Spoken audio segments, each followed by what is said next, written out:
Chapter 323. No matter how outstanding a person is, once something involves their wife and children, they will lose their usual indifference and wisdom.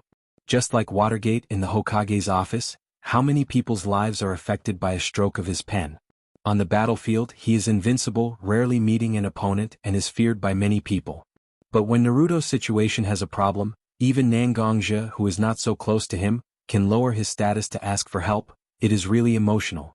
After Nangongja left Watergate's office, he went straight to Watergate's house. The one who opened the door for Nangongja was naturally Watergate's wife, Shina Kushina. Seeing Nangongja, Shina Kushina immediately understood the purpose of Nangongja's visit. With a somewhat sad face, Shina Kushina took Nangongja to Naruto's room on the second floor, and gently opened the door. Although the sky is a bit dark, Nangongja can still see Naruto sitting on the ground holding his knees at the moment, and in front of Naruto there is a group photo of Team 7. Naruto's eyes are a bit dull, obviously his mental state is not so good. Even with the strong physique brought by the Nine Tails chakra, Naruto still looks very tired, obviously he hasn't had a good rest for a long time. No wonder Shina Kushina and Watergate are so worried and even called Nangongja. Nangongja gave Shina Kushina a look, indicating for Shina Kushina to leave for a while, then he opened the door and walked into Naruto's room.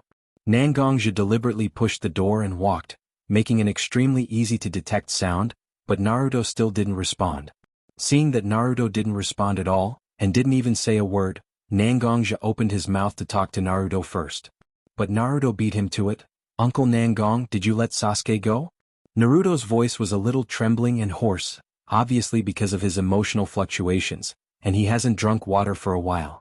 Nangongja could imagine Naruto's feeling of being betrayed by someone close to him when Sasuke said that he supported Naruto's decision to leave the Wood Leaf. When Naruto was very young, Nangongja accompanied Naruto. In that childhood without fatherly love, Nangongja undoubtedly occupied part of Naruto's father role to a certain extent. So, Sasuke's departure, his concealment and acquiescence actually caused the most damage to Naruto. I won't make a decision for anyone whether it's you or Sasuke. I just analyzed Sasuke's situation when he left the Wood Leaf and stayed in the Wood Leaf. And I believe that even without my opinion, Sasuke would still leave. After all, Sasuke has always been like this, extremely opinionated especially when it comes to his own growth. So, I just respected Sasuke's decision. Nangongja was very casual about his own opinion and his role in Sasuke's departure from the Wood Leaf matter, but Naruto was caught in his own strange circle and said to Nangongja, "Even so, uncle, you still played a role in promoting him, didn't you? The three of us have experienced so much together, and we grew so smoothly and significantly when we were in the same team. Why did Sasuke have to leave the Wood Leaf? He even didn't hesitate to throw himself into the hands of that madman Orochimaru. Things like strength, as long as you diligently practice, you can always improve, right? I also learned a ninjutsu called Rasengan from my father during this period of time, just to catch up with Sasuke's pace. Isn't this the way to endure? Compete with each other, promote each other, and then grow together." In the end, Naruto's voice was almost a roar, but it was deliberately covered up and became more low. But such a low roar had a deafening feeling, and it made people feel like their heart was being oppressed. Looking carefully at Naruto's eyes, Nangongja quickly found that there was some orange color in them. Shina Kushina, who was waiting downstairs for Nangongja, also quickly felt the Nine Tails chakra, and the chakra on her body was also ready. Once Naruto showed signs of going berserk, she would immediately use the Uzumaki's ninjutsu to seal her child's movements. But Shina Kushina's eyes were full of worry and sadness when she looked at me. If it wasn't for the fact that she had no other choice, Shina Kushina wouldn't be willing to treat her child like this. But Shina Kushina was clear about Nine Tails' ability. If there really was an accident, she must control her child. Naruto. Although Naruto's state was not very good, Nangongja still calmly continued to speak to Naruto. "You are not the god of this world, you can't arrange the trajectory of other people's lives. Sasuke has the obligation to be responsible for his own life, you don't need to worry about him. No matter how good your relationship with him is, no matter how much you understand each other, you are not him in the end. You won't understand his pain and he won't understand your experience. What you can do is to live your own life and leave the right for others to choose." Nangongja said and slowly pressed his hand on Naruto's shoulder, and a strand of internal energy began to pour into Naruto's body. To a certain extent, internal energy has a certain restraining effect on chakra. When Nangongja slowly injected his internal energy into Naruto's body, the surging chakra in Naruto's body also slowly calmed down. Although Shina Kushina downstairs was also a little confused, it was obvious that Nine-Tails Chakra's aura had indeed disappeared, so she also calmed down the chakra in her body and waited for Nangong's result. Naruto fell into a special state at this moment. At this moment, in Naruto's vision and perception, his room was no longer there, and Nangongja, who was pressing on his shoulder, was no longer there. At this moment he seemed to be standing at the place where he and Sasuke fought before, the Valley of the Final with some colors of destiny. Sasuke had turned into the humanoid state of Curse Seal too, and his body was also wrapped in Nine-Tails chakra to form a pair of Nikkang. He and Sasuke looked at each other across the waterfall. Chapter 324. Looking at Sasuke standing opposite him, Naruto didn't know what to say for a while. And in a trance, Sasuke, who was originally looking at him across the waterfall, suddenly appeared in front of him. The distance between the two was not even more than 1 meter. Naruto. Seeing that Naruto didn't speak, Sasuke called out Naruto's name first. And Naruto was also stunned because Naruto knew that everything in front of him now was not real. But the Sasuke in front of him looked so real that he couldn't figure it out. You. Naruto looked at Sasuke but still decided to say something in his heart, regardless of whether the Sasuke in front of him was real or fake. Sasuke, I'm a very stupid guy. I don't know if you are real or fake in front of me now. In fact, I didn't like you very much because compared to me you were so dazzling. Everyone was overshadowed by your brilliance, excellent grades, handsome appearance, and learned a particularly powerful swordsmanship from Uncle Nangong. Whether it was the teacher or the students, they were so envious of you and they were so jealous of you. They all have the same name for you, genius. When a person without talent sees an outstanding person, that kind of mentality of jealousy will inevitably emerge. At first, I couldn't see the emotions in my heart, but now I do understand that the name of those emotions is jealousy.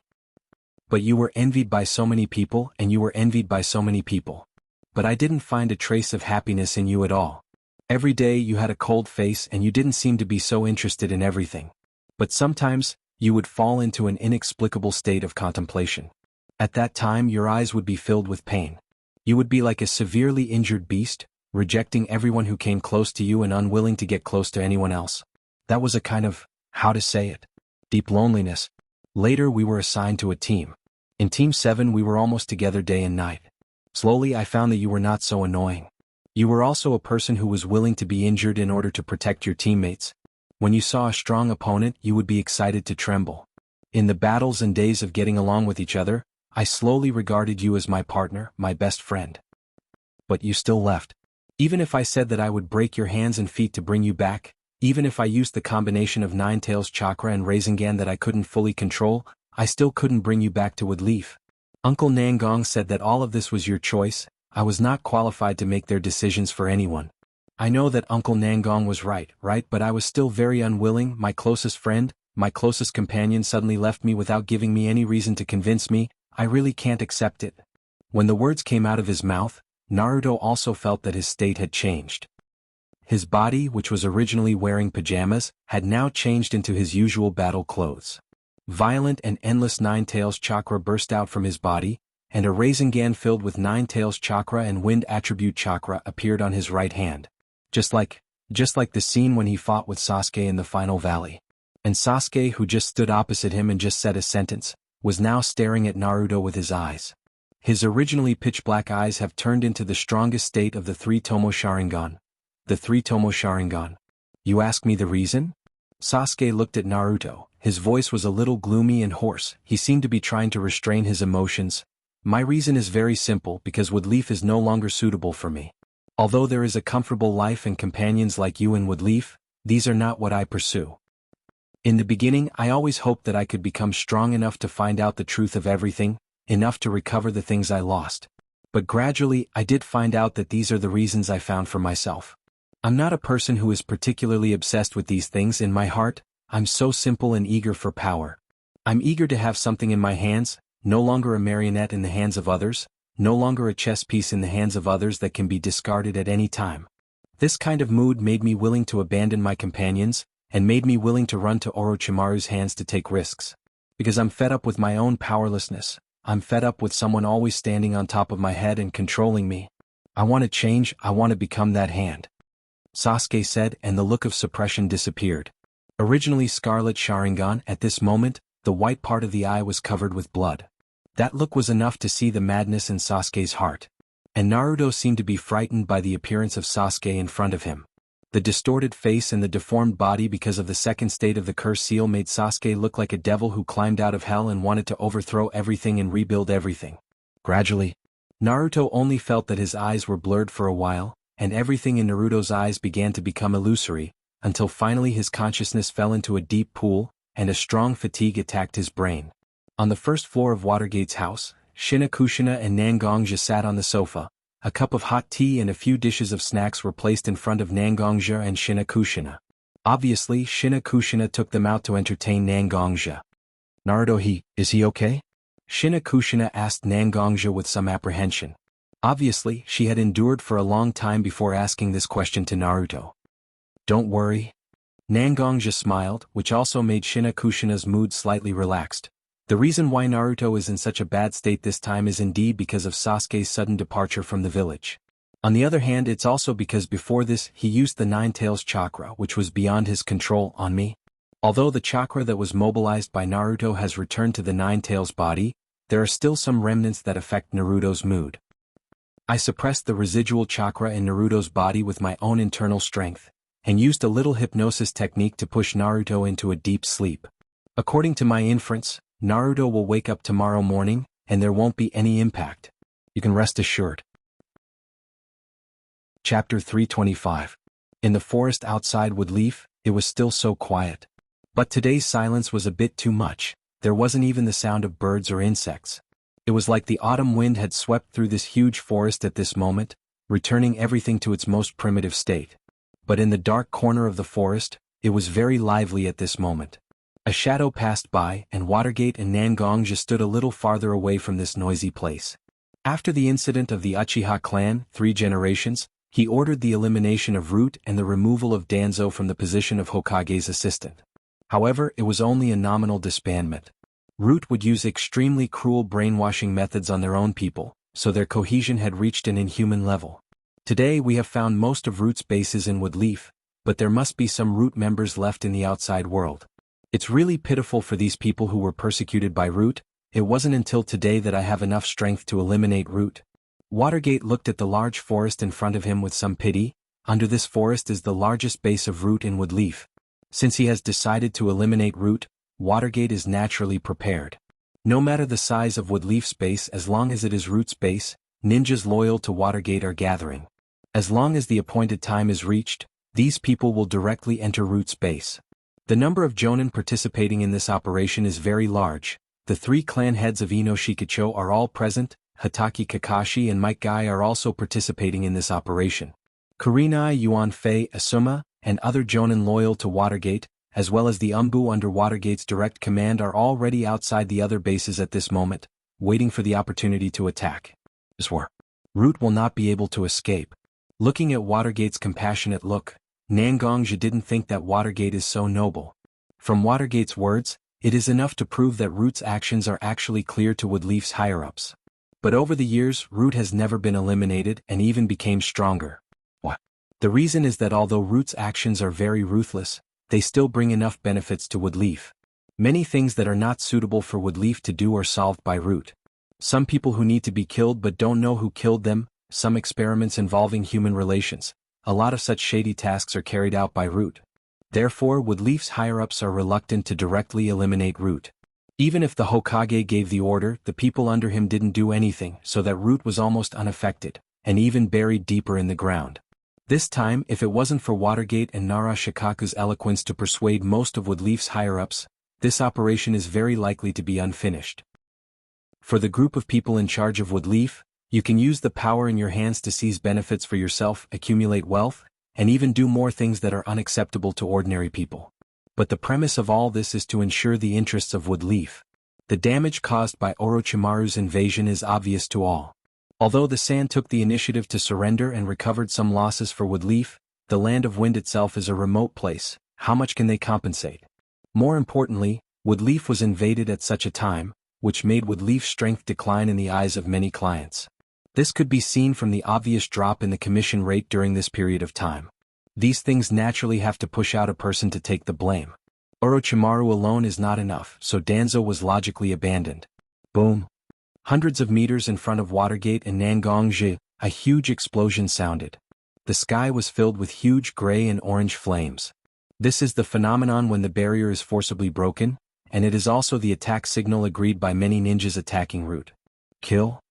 Kill. Kill. In all the hidden places of Woodleaf at this moment, there were shouts of killing.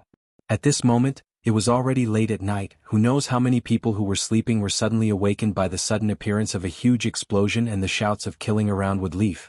In front of Nangongja, Woodleaf ninjas and Root ninjas were fighting fiercely. Root's level of brainwashing and teaching is really good. But even so, a Root ninja can block 2 Woodleaf ninjas, but can he block the pincer attack of 3 Woodleaf ninjas?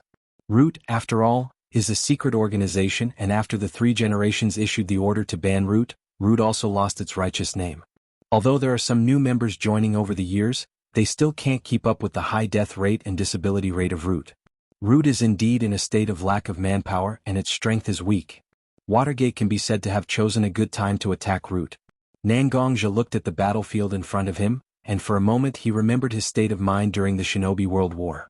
The blood that had cooled down a little because of taking charge of Bloodcloth Pavilion and hibernating in Woodleaf Village was now ignited again.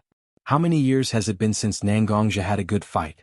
Even during the previous Woodleaf collapse plan, Nangongja gave most of the fighting to others. Even the battle with Ichibi Shikaku was mostly led by Li Yang. The reason was that Nangongja felt that there was no need for him to fight, but at this moment, Nangongja was fighting against his enemy, Root. In the end, Nangongja is actually a guy who holds grudges, and all kinds of bad relationships with Root made Nangongja unable to bear it anymore. With one hand on the hilt of his sword, Nangongja jumped and joined the battlefield. Most of the ninjas who are loyal to Watergate on the battlefield are veteran jonin, so they are naturally interested in Nangongja the Yama, who shone in the Shinobi World War. Over the years, Nangongja hasn't fought in public, and everyone is very curious about Nangongja's strength, so they all paid attention to Nangongja's fight. Even Watergate is watching Nangongja closely, hoping to see how strong Nangongja is. After all, Nangongja doesn't practice chakra, and his main attack method is his own exquisite swordsmanship. Only by seeing it with one's own eyes can you see some of the mysteries. Chapter 326. When Nangongja jumped into the battlefield, there wasn't any sword energy as usual. Instead, it was very calm, like a drop of water in a lake. Even the ripples were difficult to detect. Nangongja was no longer as arrogant and domineering as before. He simply held his heavenly calamity sword and walked through the battlefield as if he was taking a stroll. But even so, no one could overlook Nangongja's slightly skinny figure. Because this person was the person who had been given the title of Yama back then. Such a title was naturally accumulated through the accumulation of human lives. Such a person can't be ignored at will even if he doesn't show his strength. Finally, Nangongja slowly walked to the center of the battlefield.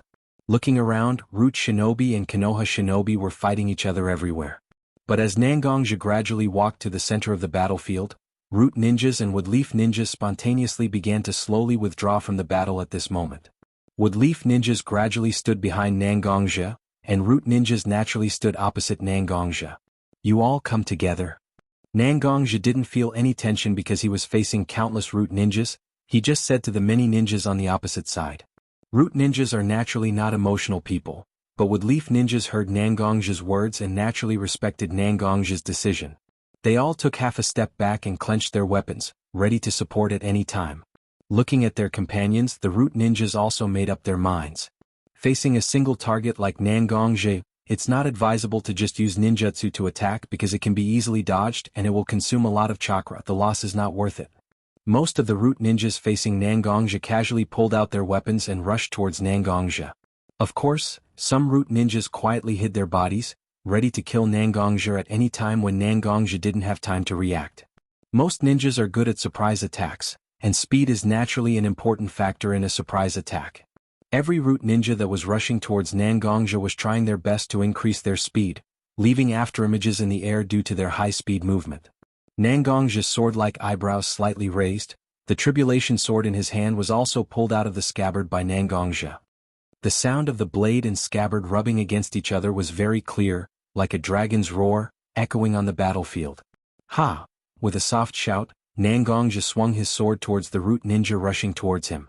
The speed of the blade was faster than the speed of the root ninja, and in the blink of an eye, Nangong's tribulation sword was already on the body of the root ninja in front of him. A huge wound extended from the left shoulder to the right waist of the root ninja, blood staining the root ninja's clothes red, as if he was wearing a kasaya. Nangong's move was the most basic kasaya chop. When Nangong first started practicing swordsmanship, he focused on the subtlety and flexibility of swordsmanship. Every day, Nangong tried his best to make his swordsmanship more complex and unpredictable, so he practiced hard day after day, constantly learning various swordsmanship to increase the number of swordsmanship he knew. At that time, the Shinobi World War also provided Nangong with a lot of opportunities to practice swordsmanship, and it was also because of these many killings that Nangong made a name for himself as Yama. But after the war ended, Nangong gradually lost the opportunity to fight, and his restless heart naturally calmed down.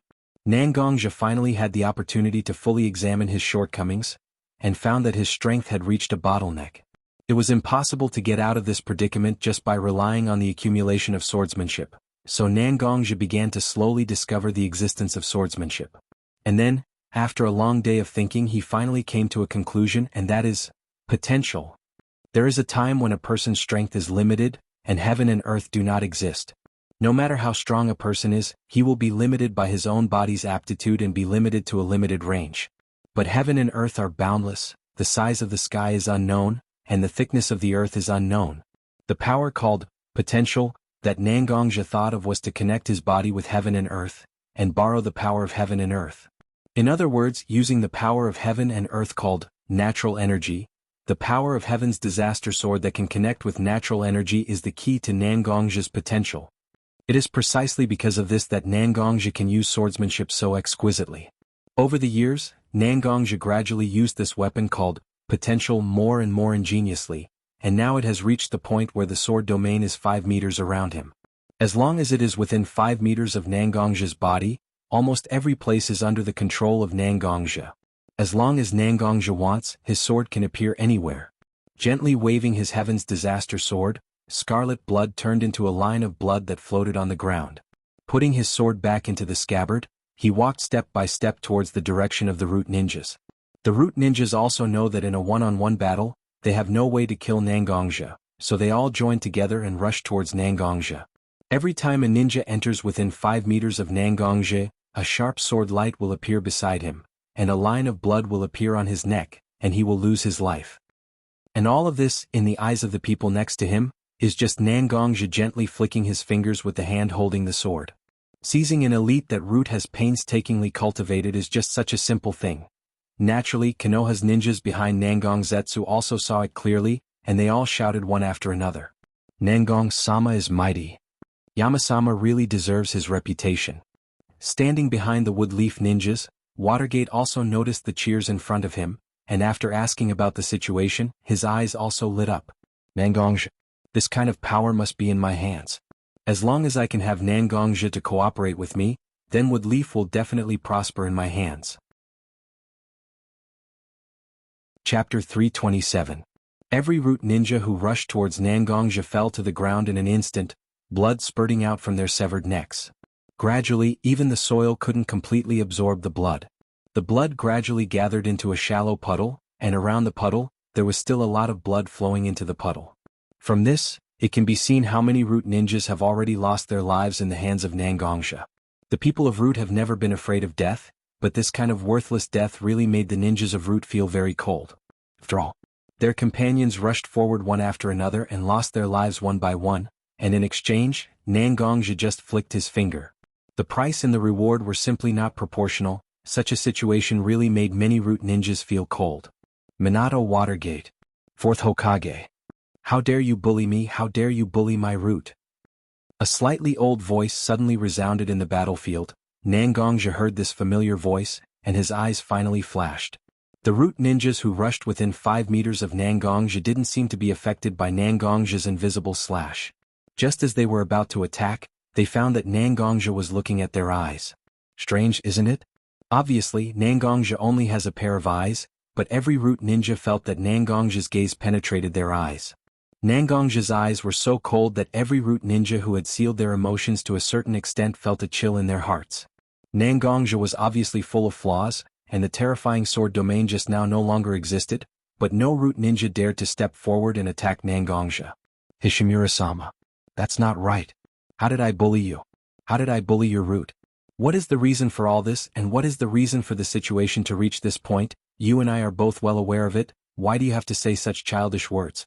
Watergate, who was standing in the distance, suddenly appeared beside Nangongja.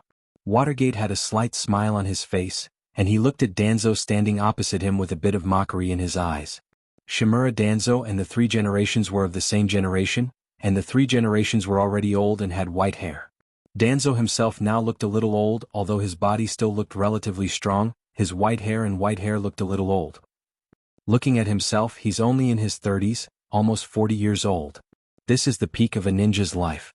With this kind of strength, how can Danzo compete with the young and strong 4th Hokage for power and profit? Seems. Hokage-sama, you seem to think that you can defeat me? I don't know where your confidence comes from. Is it the ninjas you brought with you or the man called Yama who came with you? Danzo didn't seem to be aware of how dangerous his situation was, and he still stood firmly opposite Watergate with his cane. Aren't you underestimating me and my roots a little too much? As the Hokage, you should naturally know how much resources our root has consumed over the years. Moreover, what you know is only some information on the books. How could we not have gained anything after so many years? What's more, you're already at our doorstep and you're trying to wipe out our roots. Regardless of whether these methods are useful or not, we naturally have to give it a try. Well. You have been delaying for so long, presumably no matter what kind of methods you have, you should be almost ready, right? Whether it's a mule or a horse, just take it out and show it to us. Minato knew very well that the reason why Danzo talked so much with him was to distract him, and at the same time to buy some time for his backup plan. It wasn't that Watergate hadn't thought of stopping Danzo's preparations in advance, but if he directly destroyed Danzo's backup plan, he didn't know what kind of crazy things the exasperated Danzo would do. It would be better to do what he was doing now and deal with every move as they came, limiting the damage to the wood leaf as much as possible. He glanced at Nangongja. The two of them exchanged glances, and it seemed like they had some sort of communication. Nangongja took a few steps forward and spoke to Danzo. I don't know if the busy Danzo-sama still remembers a small character like me? Back then, Lord Danzo-sama could be said to be high and mighty. You planted your own people around me to monitor me, and when you wanted to control me, you simply kidnapped my family. For the sake of my family, you and I could be considered to have fought a battle back then. But because of this, I also left the wood leaf and drifted away. It's fine that I don't have a fixed residence, but my sister and my family have left this place that has occupied almost all of my memories, just like an undeserved calamity. Danzo-sama, do you know how much I wanted you to experience this feeling of anger and powerlessness at that time? Do you know? As he spoke, Nangongja's face became distorted, as if he was really exasperated. He pulled out the Heaven's Calamity Sword from his hand. The dark blade was now emitting a moonlight-like brilliance. Nangongja's sudden attack also startled the guards standing beside Danzo. After all, the battle between Nangongja and the root ninjas was still vivid in their minds. Nangongja's combat power is really terrifying. Danzo still looked coldly at Nangongja's sudden attack, as if he saw something interesting. Danzo had already investigated Nangongja's temperament a few years ago. Danzo found Nangongja's current behavior very amusing. With a gentle wave of his hand, several figures quickly rushed out from behind Danzo. These people were wrapped in black clothes and their aura was very strange. Nangongja's strength is already at the Kage level, but suddenly being entangled by 10 of these strange root ninjas, he couldn't get away. Even under the pressure of 10 root ninjas, he gradually left the central battlefield. Chapter 328. Nangongja looked at the 10 strange ninjas from Root standing around him, and the anger and embarrassment he felt from being forced to come here disappeared in an instant. This attack on Root was originally led by Watergate and the Woodleaf ninjas as the main force. Nangongja said that he was here to help, but in fact, he was here to support the situation, and he would only make a move when there was no other choice. Just like now, Danzo obviously had some powerful backup plan, so Nangongja naturally had to seize the opportunity to be dragged here by these fierce-looking ninjas, and naturally leave the battlefield. It was precisely because of this that Nangongja was helplessly brought here by these ninjas. Then, let me see what you are. Nangongja said, and the tribulation sword in his hand suddenly came out of its sheath. The sword domain that was so powerful just now was activated again at this moment, and it was activated under the premise that the tribulation sword was completely unsheathed, so the power of the sword domain was naturally multiplied. The sword flashed, and the mask on the face of the man in black closest to Nangongja was cut off. The mask naturally couldn't withstand the sharpness of the sword, and the entire mask was now a tattered piece of cloth hanging on the face of the root ninja opposite Nangongja. The face under the mask made Nangongja feel a little speechless, because it didn't look like a normal person's face at all. His complexion was so pale that it looked like he had been burned by sulfur. His face was filled with wrinkles and his skin was extremely loose. His eyes had also turned into a lifeless gray color. Can this kind of thing still be called a human? Nangongja looked at them and asked himself, but he couldn't come up with an answer. Because no matter how Nangongja looked at them, these strange ninjas from Root didn't look like humans. Seemingly aware of Nangongja's obvious indifference and disregard for their lives, the 10 strange ninjas roared loudly at this moment. The ninja opposite Nangongja didn't have a mask covering his face, so his open mouth was clearly seen by Nangongja. It was a mouth with 3 layers of mouth parts, and the tongue inside was also very different from that of ordinary people. If one had to compare, it was more like the tongue of a lizard, and it looked like it was deliberately contracted. Ghost. Ninja. The 10 ninjas roared at the sky at the same time, and their mouths simultaneously shouted such a name. Are these your names? Ninja. Sure enough, they don't look like humans at all. Although their bodies are full of vitality, their minds are in a complete mess. Maybe they are just guys who are ordered by someone? Looking at you living so miserably. It's better to let me help you ascend to paradise early. Ignoring the roars of these ninjas, Nangongja directly rushed toward one of the ninjas with his speed. Although the ninjas' minds were in a mess, they used their instincts to the extreme. Although their eyes couldn't clearly see Nangongja's moving figure, they still subconsciously jumped back and avoided Nangongja's sword. The sword has a shape, so naturally it can be dodged, and it can also be perceived by people with keen perception, but what about the invisible sword energy? Originally, because he avoided Nangongja's sword, the ninja's face was a bit happy. After all, he broke free from the threat of death. But immediately, his abdomen, which had clearly avoided the attack, became a mess of flesh and blood. The ninjas themselves didn't have pain nerves, but their bodies suddenly suffered such an attack, so the ninjas couldn't react for a while. Nangongja didn't care about the ninja's mood change in front of him, but his eyes were closely staring at the wound on the ninja's abdomen. Black and red granulation was constantly emerging from the wound. The wounds caused by the sword chi had sword chi remaining on them to heal. Now the ghost ninja's abdomen was healing at a speed visible to the naked eye. It's hard to imagine how terrifying the ninja's recovery ability would be if there was no restriction of the sword energy. Sure enough, the rich life aura I felt didn't exist for no reason. This life aura is contained in the ninjas' bodies, suppressing the ninjas' pain nerves, and at the same time significantly increasing their healing ability. A weapon that doesn't fear pain and can recover quickly? It's really interesting. I don't know where this rich life aura came from, just relying on the research of Root to cultivate such a powerful life form is simply a fantasy. Nangongja gradually became interested in these 10 ninjas surrounding him. He just wanted to use them to leave the center of the battlefield as soon as possible, but he didn't expect to encounter such an interesting thing. On the other side of the battlefield, Watergate looked at the huge bloated existence in front of him, and he was slightly stunned. The monster was like an amalgamation of rotting flesh. A rancid smell was so pungent that the rotting flesh vaguely formed the limbs and face of the monster. Just now, Watergate used his Flying Thunder God technique to cross space and appeared above the monster in front of him, and fiercely pressed his signature Rasengan. There was clearly a huge bloody hole in the monster's body, but in the blink of an eye, the bloody hole was mended by granulation sprouting out from the surrounding flesh. Watergate naturally didn't believe it. He thought that this monster must have some kind of core or vital point. Then he also pressed a Rasengan on the monster's face. But the result was the same. Even if the monster's head was hit, it still recovered in an instant. But Watergate faintly saw some clues. This kind of recovery ability. It's just like, Danzo, you dare to do such a thing? You are simply deceiving your master and destroying your ancestors. Watergate looked at Danzo very angrily. Danzo's behavior was also known by Watergate, but he didn't think that Danzo would dare to deceive his master and destroy his ancestors. So what? The dead are already dead. Since that's the case, why not let their legacy play its role? Let's see, just how powerful is this weapon that was created with their inheritance? Even if you are the Hokage, aren't you helpless at this moment? Chapter 329. That's right, whether it's the 10 shinobi standing around Nangongzhou or the huge rotten meat monster standing in front of Watergate, they all came from the legacy of a strong wood leaf, the cells of the first Hokage Senju Takuma. Whether it's their pale skin or their extraordinary recovery speed, they are all products of Root's research on replicating the first Hokage. Whether it's the shinobi or the giant beast, they are all products of failure. Over the years, Root has perfectly replicated only one shinobi with the first Hokage's genes, but although this person can use wood release, the effect is very weak, and he doesn't have the power of the first Hokage. Root has also stopped this research, but the failed products like the shinobi and the giant beast are still left behind. Just now, when facing the attacks from Minato and Nangongzhou, he saw that his roots were about to be destroyed.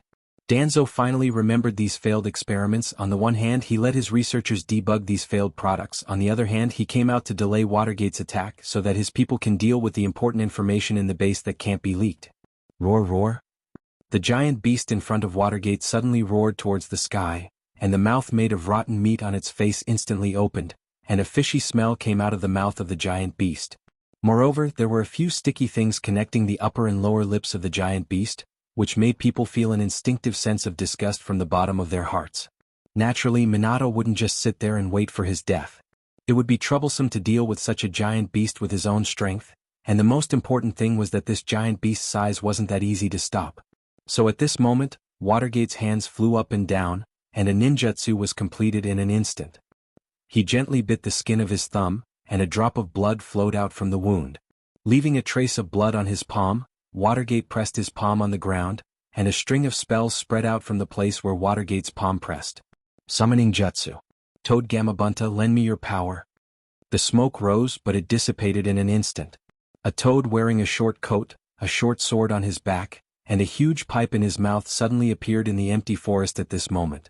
Watergate boy, you really don't think of me if there's no trouble.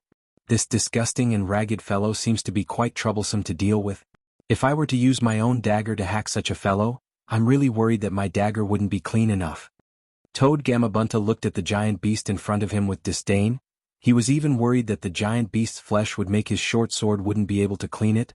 He simply didn't put the giant beast in his eyes. Roar, roar. After a loud roar, he charged straight towards Toad Gamabunta. After Watergate summoned Toad Gamabunta, he stood on top of his head and said loudly to Toad Gamabunta, "There's no choice, boss. This guy's body is a huge threat. I naturally don't care about him, but with his recovery speed and body size, if he really enters the wood leaf, the damage he can cause wouldn't be less than 9 tails. You and I should just kill this guy here and not let him have a chance to damage the wood leaf." Toad Gamabunta was very close to Watergate, otherwise he wouldn't have been summoned by Watergate and even allowed Watergate to stand on top of his head. Toad Gamabunta was naturally clear of Watergate's ambitions. The wood leaf was something that Watergate must protect. Thus, Toad Gamabunta removed the pipe from his mouth and tapped on the tobacco before keeping it in his bosom. Using his own hands' claws? He extended his hands to the hilt of his short blade, slowly unsheathing it and placing it in front of his body. One hand on the hilt, the other hand lightly pressed on the blade's spine. Evidently, he was displaying an extremely high-level blade technique. Mystic Wood Mountain's secret technique, water-severing blade. Toad Gamabunta's originally round eyes opened even wider at this moment. The short blade in his hand spun around half a circle. The hand that was originally pressing on the blade's spine also slowly brushed the blade's edge. Chakra continuously poured into the blade from the hand that was brushing the blade's edge. Toad Bunta raised the dagger up high, so high that it was even higher than his head. Ha! A loud roar resounded through the sky, and the dark clouds that had been slightly covering Mingyu's face seemed to have dispersed in an instant. The short blade in Toad Bunta's hand fiercely pierced into the ground. Spiderweb cracks with white light appeared on the ground. No, it wasn't white light, but streams of highly compressed water spurting out. These streams of water emitted white light because of the moonlight's illumination. Gradually, these streams of water seemed to be under immense pressure as they shot towards the sky. Toad Gamabunta also exerted all his strength to pull out the short blade from the ground, slashing towards the sky. As the short blade was pulled out, the originally compressed streams of water completely exploded out. Because of the strength and direction of Toad Gamabunta's blade, these high-pressure streams of water rushed towards the gigantic beast. When these streams of water hit its body, the gigantic beast was gradually unable to resist. The rotting flesh on the gigantic beast's body started to fall off piece by piece under the scouring of the high-speed streams of water, being carried away by the streams of water. Visible to the naked eye, the gigantic beast's body started to shrink. The originally extremely intimidating roar also became softer and softer. The streams of water continued to forcefully scour the gigantic beast's body, but Toad Gamabunta's expression became increasingly unsightly. Because even though a portion of these streams of water came from underground water, whether it was the high pressure or the external streams of water, they were all maintained by Toad Gamabunta's chakra and water escape technique. Right now, Toad Gamabunta was actually nearing his limit. Watergate naturally understood this point. Thus, Watergate also slowly raised his right hand and placed it in front of his chest. Originally, this was a technique that I researched for the future Naruto, but I didn't expect to use it at this time. Chapter 330. Watergate controlled his chakra and condensed it in the palm of his right hand. Slowly, a blue chakra sphere appeared in Watergate's palm. Watergate's signature ninjutsu, Rasengan, appeared in Watergate's hand. However, the amount of chakra that Watergate released didn't decrease because of the formation of Rasengan. Instead, it became more and more. Around the Rasengan, which had begun to stabilize, a chakra was constantly rotating and entangling around the Rasengan because of the excessive infusion. Watergate also gathered the Rasengan in his hand high above his head. The volume of the Rasengan slowly began to expand. The huge amount of chakra made every ninja who was around the battlefield feel palpitations. Should it be said that Watergate was worthy of his reputation? This man who was praised by almost all ninjas as the most suitable ninja for me at this moment actually used such a terrible self-developed ninjutsu, which was a huge shock to many ninjas. My child was born with a chakra capacity that was beyond ordinary people. When he officially graduated as a genin, his chakra capacity had exceeded the total amount of chakra of ordinary jonin. I considered that it would be difficult for a child to control such a huge amount of chakra in his body, not to mention that there was a more important existence that constantly disturbed my child's control of chakra. Since there was no way to do it carefully, then I had to do it with extreme violence. After I figured out this point, I began to try to inject a large amount of chakra into the Rasengan. In this way, the power of the Rasengan could be improved. I called this ninjutsu, Otama Rasengan. A huge chakra sphere with a diameter of nearly 2 meters was held in the palm of Watergate's hand. A strong wind was generated around Watergate because of the rotation of the Otama Rasengan. Watergate was wearing a white haori with flames on his body. The words Yondaime Hokage on Watergate's back were so dazzling at this moment. Watergate lightly jumped on top of Gamabunta's head, and his whole person was like a falcon gliding in the sky. He held the Otama Rasengan in his hand and pressed it towards the giant beast that was struggling in the high-pressure water flow. The huge chakra that was originally compressed in the Otama Rasengan instantly burst out. The high-pressure water flow and the remains of the giant beast rotated together, and the giant beast's body began to slowly distort and blur until it disappeared. After Gamabunta said goodbye to Watergate, he turned into a huge cloud of smoke and disappeared. Watergate also stood in front of Danzo in an instant, holding his special kunai in his hand and looking at Danzo with hostility. "I didn't expect you to have grown to this point."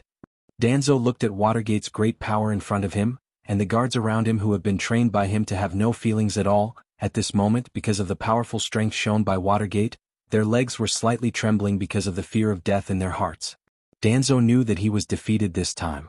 Although he is not without the power to fight back in life-saving means, there is a limit to the number of times he can use these means, and he can't use them indefinitely. Now there are at least thousands of ninjas loyal to Watergate around him, and among them, there are not only Kage-level ninjas like Watergate and Nangongjia, but there are also many Jonin-level ninjas. Even if he can save himself once or twice, how can he save himself 10 times, 100 times, 1,000 times? At this moment, Danzo already had the heart to retreat, and he made a few gestures behind his back, indicating his subordinates to prepare to retreat. So several people standing behind Danzo slowly retreated. Originally, more than a dozen people surrounded Danzo to protect his safety, and it looked very imposing, but now only Danzo stood there alone, and it looked like a lonely hero. "Danzo, surrender. Seeing that you have solved many difficult problems for Woodleaf for many years, I promise that I won't hurt your life. Even if it's a ninja from Root, I will still grant freedom to those who are kind after screening them." Standing opposite Danzo, Watergate put forward his own conditions. The reason why Watergate and Root are fighting is because the existence of Root hinders Watergate's centralization of power in Woodleaf, and it is obvious that Root is the most despised person in many things, so dealing with Root has become a matter of course. Minato Watergate, the fourth Hokage. I, Shimura Danzo, set foot on the battlefield decades ago in order to protect Woodleaf. Like the three generations that each of you admire so much, I am also the disciple of the first and second Hokage. You are standing here one by one, saying that I betrayed Woodleaf, that I am the sinner of Woodleaf. But have you ever thought that without me, without Root, will Woodleaf still be the quiet and peaceful place in your eyes? Will Woodleaf still be as pure and flawless as in your eyes? It is me, it is Root who carried the darkness of Woodleaf on my own. This world has always been a place where there is light, there is shadow, there is a surface, there is a part that is covered. Woodleaf is a raging flame and it will also produce a lot of shadows.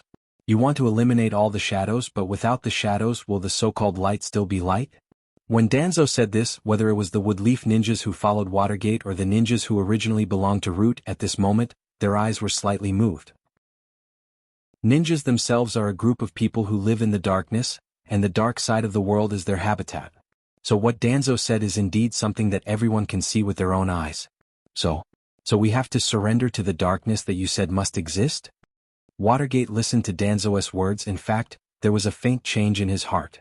From this, it can be seen that Danzo's personal charisma and strong temptation is a person with a strong personality. In order not to let people's hearts waver, Watergate also refuted. We do live in the darkness, but no one longs for the light more than us. The evil in the world can't be completely eliminated, but we should never condone the existence of these evils, and acquiesce to these evils to occupy our hearts. People are human. Because we are not beasts driven by our own instincts, we are guided by our own reason to do things that are in line with human ethics and in line with the light. Danzo, whether it is you or Root, you have completely become the slaves of the darkness in your heart. I don't think you are allowed to continue to threaten the freedom and life of more people in Woodleaf. Chapter 331. Watergate's speech was particularly impassioned, coupled with his handsome face and amiable posture. Even if people don't like such a slightly shinibu and righteous speech, they still have a certain degree of intimacy with Watergate's words in their hearts. After all, people still prefer such people and things that are full of righteousness. Kit, you're too noisy. Listening to Watergate's words, Danzo had a look of disdain, because Watergate's current appearance is exactly the same as Yuan Fei, who defeated him and became the three generations Hokage. That's the only time you can say such pretty words. Who doesn't know how to say such words without any basis, but just to make people feel comfortable? But when you really face all kinds of difficulties in life, these beautiful words are useless. Today, Root indeed fell in your hands, but without Root, Woodleaf will once again establish a department that is no different from Root, because the existence of Woodleaf can't be without the support of Root. Listening to Danzo's words, Watergate had an inexplicable feeling in his heart. But this guy is going to escape. This was the first thought that appeared in Watergate's heart. Since he had a premonition of this possibility, Watergate naturally made a prompt decision and said to the many ninjas behind him, "Everyone, get ready to launch an AoE attack within 100 meters of Shimura Danzo. Shimura Danzo must not be allowed to leave Woodleaf and endanger the entire ninja world." The ninjas who followed Watergate to Root's base for the extermination plan were naturally experienced ninjas. After listening to Danzo's words, they immediately reacted that Danzo was going to escape. After receiving Watergate's order without the slightest hesitation, the ninjas who followed Watergate began to use their best AoE ninjutsu to attack. And the ninjas of Root also rushed in front of Danzo, to ensure the safety of Danzo's escape. Above the sky, a dazzling light sputtered out from the collision of ninjutsu. And Danzo also slowly moved his figure to a shadow. Just as he was about to escape, a voice sounded in Danzo's ear. "Shimura Danzo, I clearly promised you that I won't kill you. Why did you choose to stand on the opposite side of Woodleaf? If that's the case, then all the promises I've made just now will no longer be effective. I will do everything in my power to kill you right here." The person who spoke was naturally the fourth Hokage, Watergate. Danzo glanced at the weeds at his feet that didn't look so conspicuous. Presumably, this kunai was deliberately left behind by Watergate when he was fighting with the rotten meat behemoth to prevent Danzo from suddenly retreating. "To be honest, I really admire your ability, Minato. If it was possible, I would have accepted you as my disciple in the first place. But nothing is possible. Perhaps you and I are destined to walk on two opposite paths, gradually drifting apart. Today I will leave Woodleaf unscathed, and you will be ready in Woodleaf, waiting for the day when I make a comeback. I will be the next Hokage of Woodleaf. Danzo didn't hide his desire for the position of Hokage, but Watergate didn't take it to heart. After all, Danzo was old and muddle-headed, his strength must be far from his peak state. On the other hand, his body was strong and his strength was improving all the time. He could end Danzo's life now, so wouldn't his threats and ambitions be useless? These words, I'll leave them for you to think about in your dreams in hell. Watergate directly changed his right hand into a claw and fiercely pressed down on Danzo's abdomen. A blue chakra ball also formed in the palm of Watergate's right hand. Watergate thought that Danzo would try his best to avoid his attack, but Danzo didn't seem to have the intention to avoid it at all. Seeing that the Rasengan had already fallen on Danzo's body, but the scene of the chakra twisting Danzo's abdomen, and Danzo flying because of the huge force of the Rasengan didn't appear at all. The Rasengan passed through Danzo's abdomen like passing through air, and even Watergate's arm and body directly passed through Danzo's body because of inertia. At the moment when the Rasengan passed through Danzo's abdomen, Watergate immediately used the tip of his left foot to rub the ground with his right foot horizontally, and instantly turned his back to Danzo. Illusion? Watergate tentatively said to Danzo. After all, when he attacked Danzo with the Rasengan just now, it didn't feel real at all. In such a situation, the first thing that came to mind was an illusion. But as if to mock Watergate, Danzo slowly bent down and picked up the special kunai that Watergate had just quietly thrown here from the ground. He even played with it twice in his hand and threw it at Watergate. As soon as he reached out, the Watergate caught his kunai. There was a flash of confusion in his eyes, and at this time Danzo's voice reached Watergate's ears. Do you think that I, who can touch real objects and even launch attacks, is a virtual image created by Genjutsu? Half of Danzo's face was covered by bandages, but Watergate found that Danzo's tightly wrapped arm was trembling a little at the moment, as if he was suffering from some kind of pain. Didn't I just tell you? There are many things that can't be left there just because the owner died. What I just used is indeed a Genjutsu, but it's a real illusion. For you, I'm indeed an illusion that can't be touched, but as long as I want to, I can be real. How about it? Did I make good use of this inheritance? Watergate could guess that the rotten meat monster was related to the cells of first Hokage, but Watergate had no clue about the current situation. He could only watch as Danzo slowly turned around and walked towards the depths of the jungle. Watergate didn't think of attacking Danzo's back while he was defenseless, but Watergate clearly saw the tender leaves of the grass around Danzo's feet directly passing through Danzo's ankle. Watergate wasn't sure whether his attack would work or not. But in the blink of an eye, Watergate also figured it out. He didn't come for Danzo but for Root. Although some of Root's personnel may have left, it's a bit whimsical to think that they can make a comeback with only a few of them in Danzo. So, the most important thing for him to do now is to return to the battlefield behind him with many ninjas who are loyal to him and wipe out these Root ninjas. Chapter 332. On the other side of the battlefield, Nangongja looked at the ninja ghosts in front of him that had been cut black and blue, but they were still slowly crawling towards him. This was because Nangongja gradually realized that these puppet-like things with weak self-awareness seemed to have an extremely high affinity with the natural energy of the natural world. When he left wounds on their bodies again and again, and they consumed their own energy to heal quickly, this feeling was not so obvious.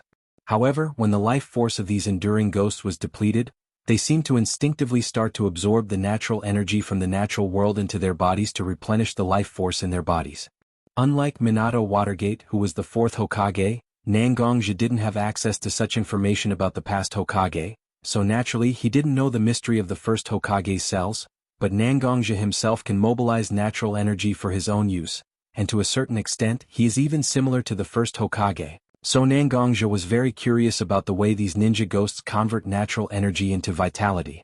In the past few days, Nangongja had directly chopped 9 out of the 10 enduring ghosts into meat paste that they could not recover from. He only left behind the enduring ghost whose face cloth had been cut by him. Then he used the Heaven's Calamity Sword to cut off the tendons of his arms and legs and break his spine. Even if he has a majestic vitality, such injuries are not so easy to heal.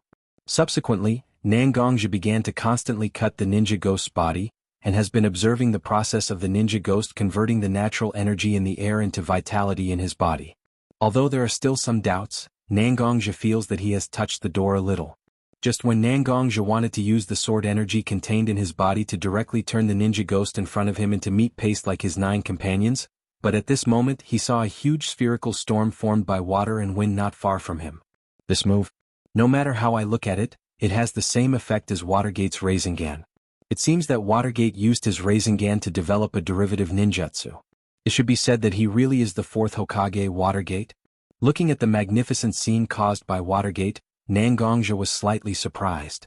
Then Nangongja looked at the dying ninja ghost under his feet, but at the same time, it was full of vitality. Didn't Mount Mayaboku also have a way to cultivate natural energy? Maybe Watergate has also started to touch this aspect of cultivation, then there is no need to destroy this ninja ghost. Giving it to Watergate as a gift is also a good choice. Well, consider yourself unlucky, you can peacefully become an experiment material. But you should have lived such a life, right? It can be regarded as sending you back to your original life. After saying that, Nangongja stabbed the sword in his hand into the ninja ghost's abdomen, and the sword tip directly penetrated the ninja ghost's lumbar spine. The ninja ghost's sense of pain is dull, not to mention that after the lumbar spine injury, the instinctive pain has become even weaker, so the ninja ghost didn't make any sound.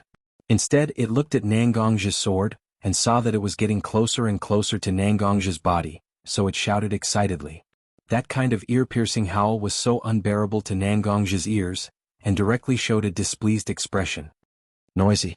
After that, he released the internal energy in his body and sneaked into the ninja ghost's body through the sword, and when the internal energy entered the ninja ghost's body, it directly burst out.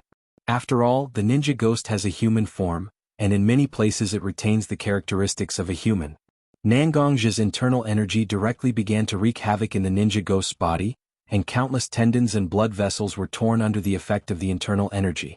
A very unnatural red color appeared under the ninja ghost's skin, and even blood slowly seeped out of the pores. The originally pale and loose skin looked even more strange under the contrast of the red color. Because the tendons and blood vessels in its body were all torn, the ninja ghost finally lost the strength to bare its fangs and brandish its claws, and could only weakly be lifted up in the air by the sword. From time to time, blood would flow out of the ninja ghost's limbs and mouth and fall to the ground. If it was a normal person, they would have already died from excessive blood loss, but the ninja ghost's own life force saved its life. Nangongja seemed to be very satisfied with the way he handled it, and slowly nodded to the half-dead ninja ghost, then jumped up and ran towards the direction of Watergate. Only 9 piles of minced meat and puddles of blood were left on the ground. The air was filled with the smell of blood, and even after a long time, it still didn't dissipate. Seeing Nangongja walking towards him with his black shoes stained with meat and blood, Watergate didn't feel any shock. Instead, he looked at the half-dead ninja ghost that was lifted up by Nangongja with the sword. Sure enough. Are these also clones that Danzo used the first-generation cells to cultivate? Compared to the giant rotten meat beast, although these ninja ghosts seem to be a lot weaker, they have more in-depth research value. Watergate. This thing is very mysterious. It can actually absorb natural energy into its body and forcefully convert it into life force. I know that the Senjutsu chakra is practiced in Mount Mayaboku. After all, I also learned a lot about natural energy in Mount Mayaboku. I thought that it might be useful to you, so I brought it here to show it to you. In fact, when Watergate used the Otama Rasengan and Gamabunta's water blade to make the giant rotten meat beast disappear without a trace, he felt a little distressed. After all, this was the product of the first Hokage's cells after the full research of the root. Although he denied using the first Hokage's cells in such a way, since there is already a result, how can he refuse? Originally, when Watergate thought that he wouldn't get such an experimental material, his mood was still a little low. But when Nangongja brought such a thing to him, he was still a little surprised. As for not being able to use human bodies for experiments?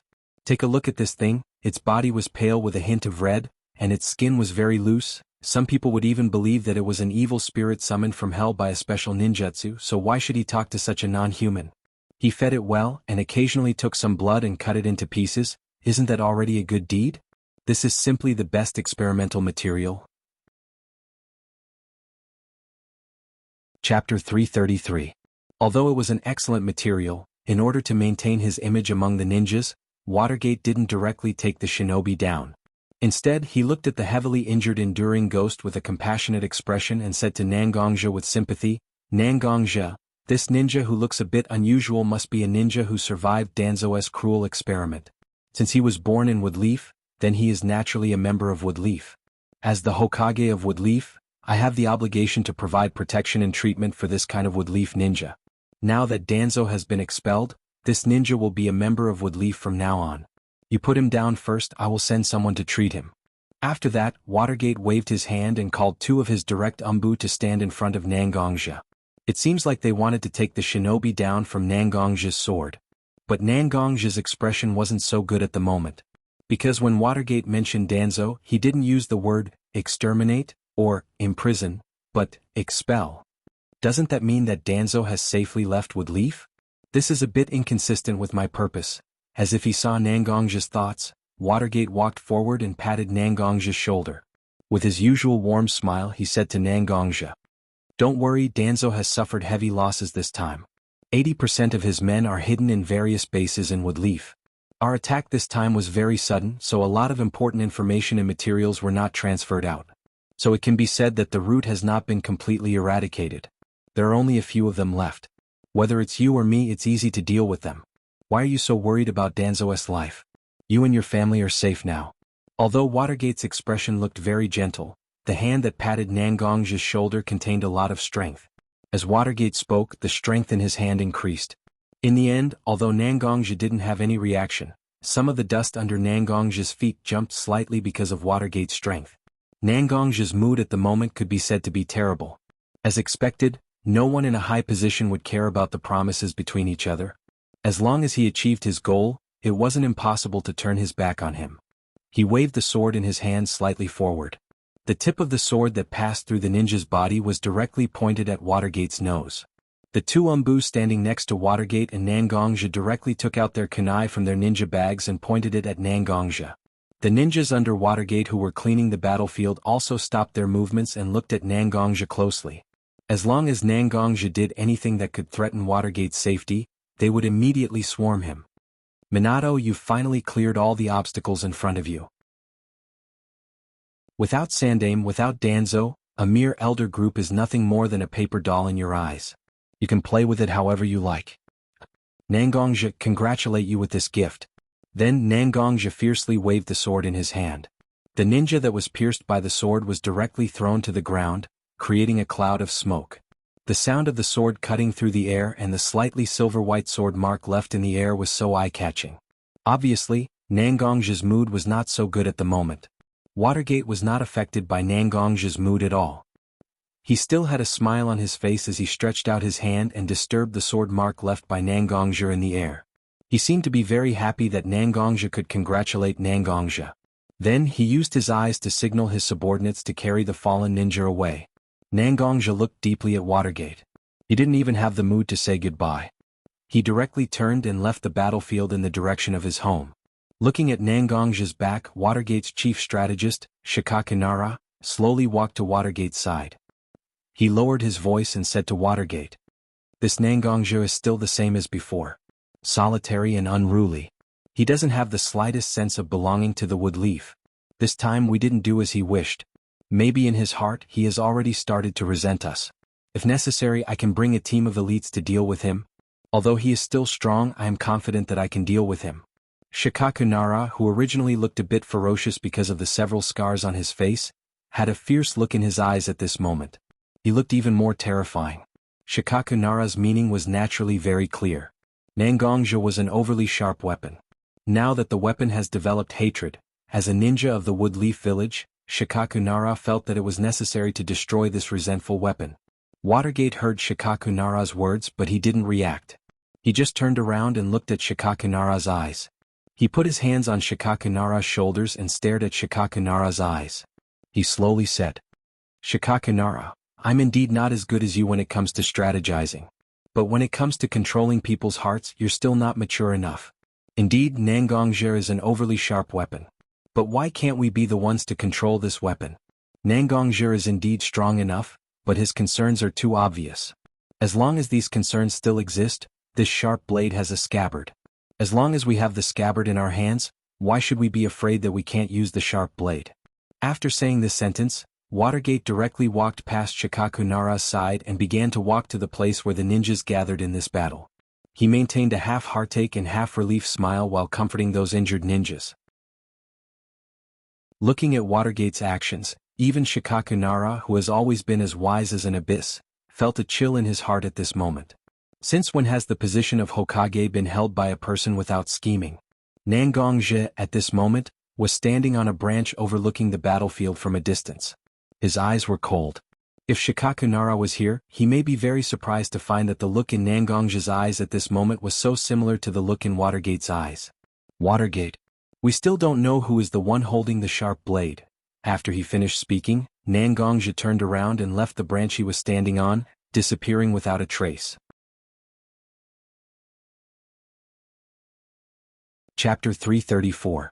When Nangongje stood in front of his house, the sky was already bright. Although the sun had not directly revealed itself, a beautiful white color had already appeared in the eastern sky. Nangongje's house was slightly away from the downtown area of Woodleaf Village, so there was still a large area of forest around it.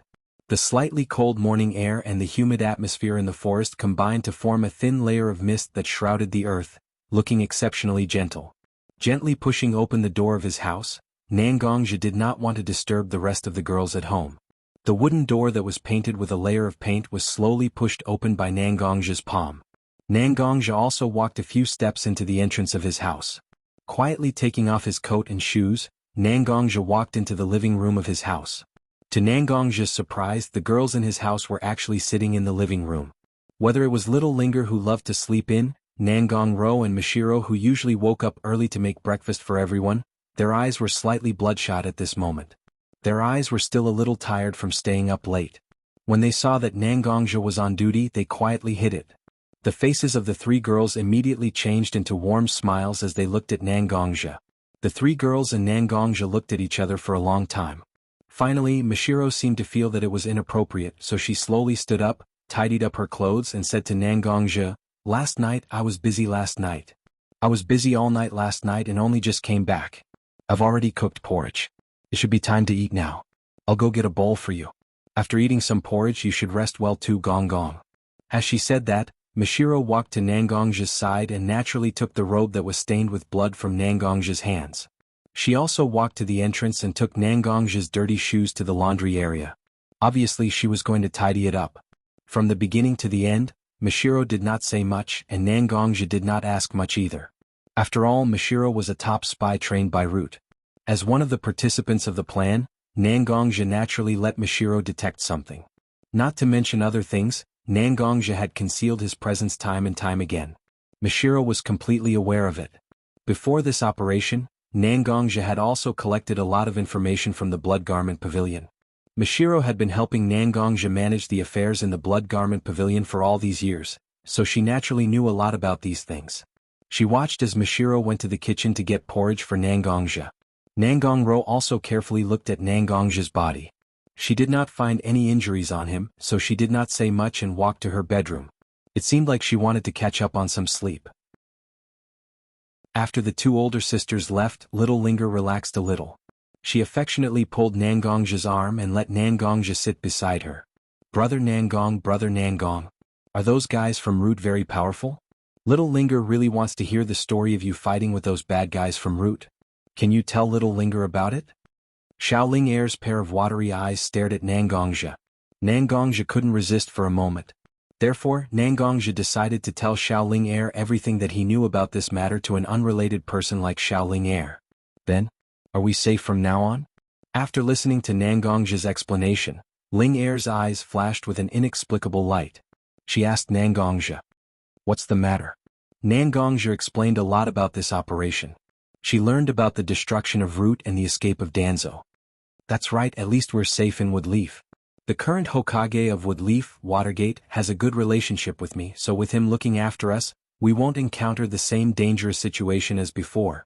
Nangongje did not tell Little Linger about the schemes between him and Watergate, because these small schemes could not change the fact that Watergate and Nangongje needed each other's help.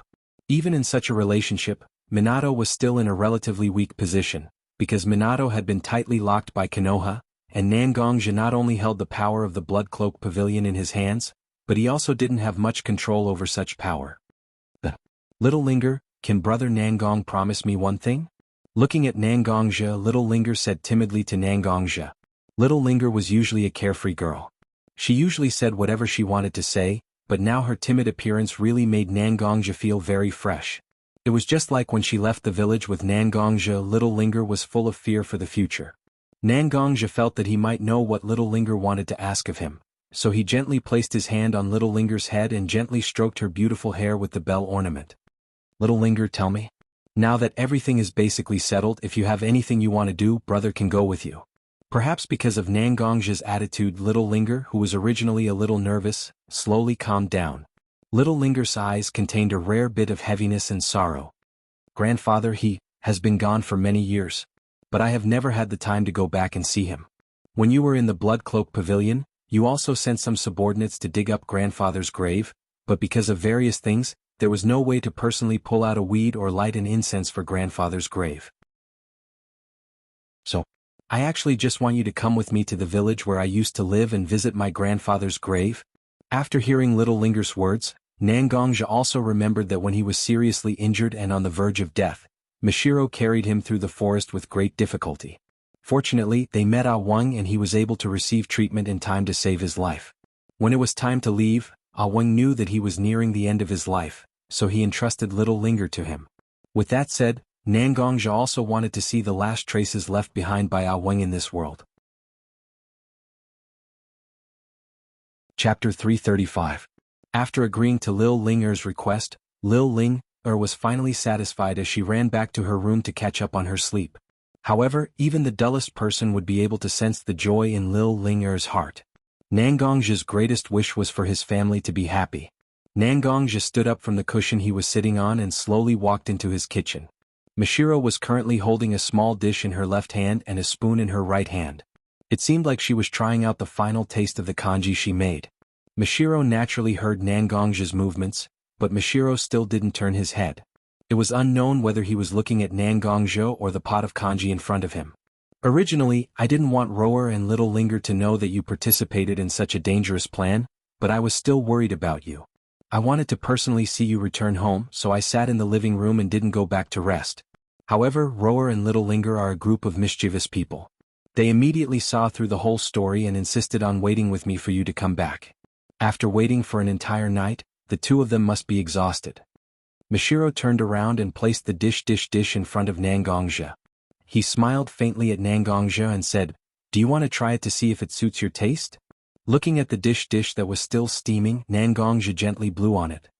He reached out to take the dish from Mishiro's hand and placed it next to his mouth. Seeing Nangongja's action, Mishiro suddenly smiled gently.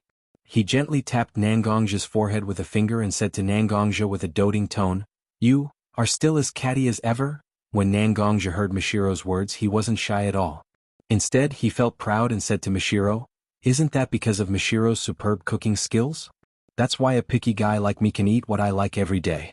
Mishiro looked at Nangongja's face and said to Nangongja with a hint of reminiscence, "Back then, I definitely didn't expect that I would become such a person. Back then it was the first time I left Root's cage and was sent to spy on you. Back then, I didn't have any common sense and even foolishly allowed you to take advantage of me. But it was also the cold and indifferent you that slowly made me feel the taste of home. You made me slowly turn from a tool that was deliberately cultivated to a person who could feel at ease around the stove every day." Mishiro slowly placed the spoon in his hand on the table beside him. He reached out his hand and gently caressed Nangongja's face. He used his fingertips to feel the wrinkles on Nangongja's face. With a bit of warmth to the touch, Mishiro instantly felt that her heart was at peace.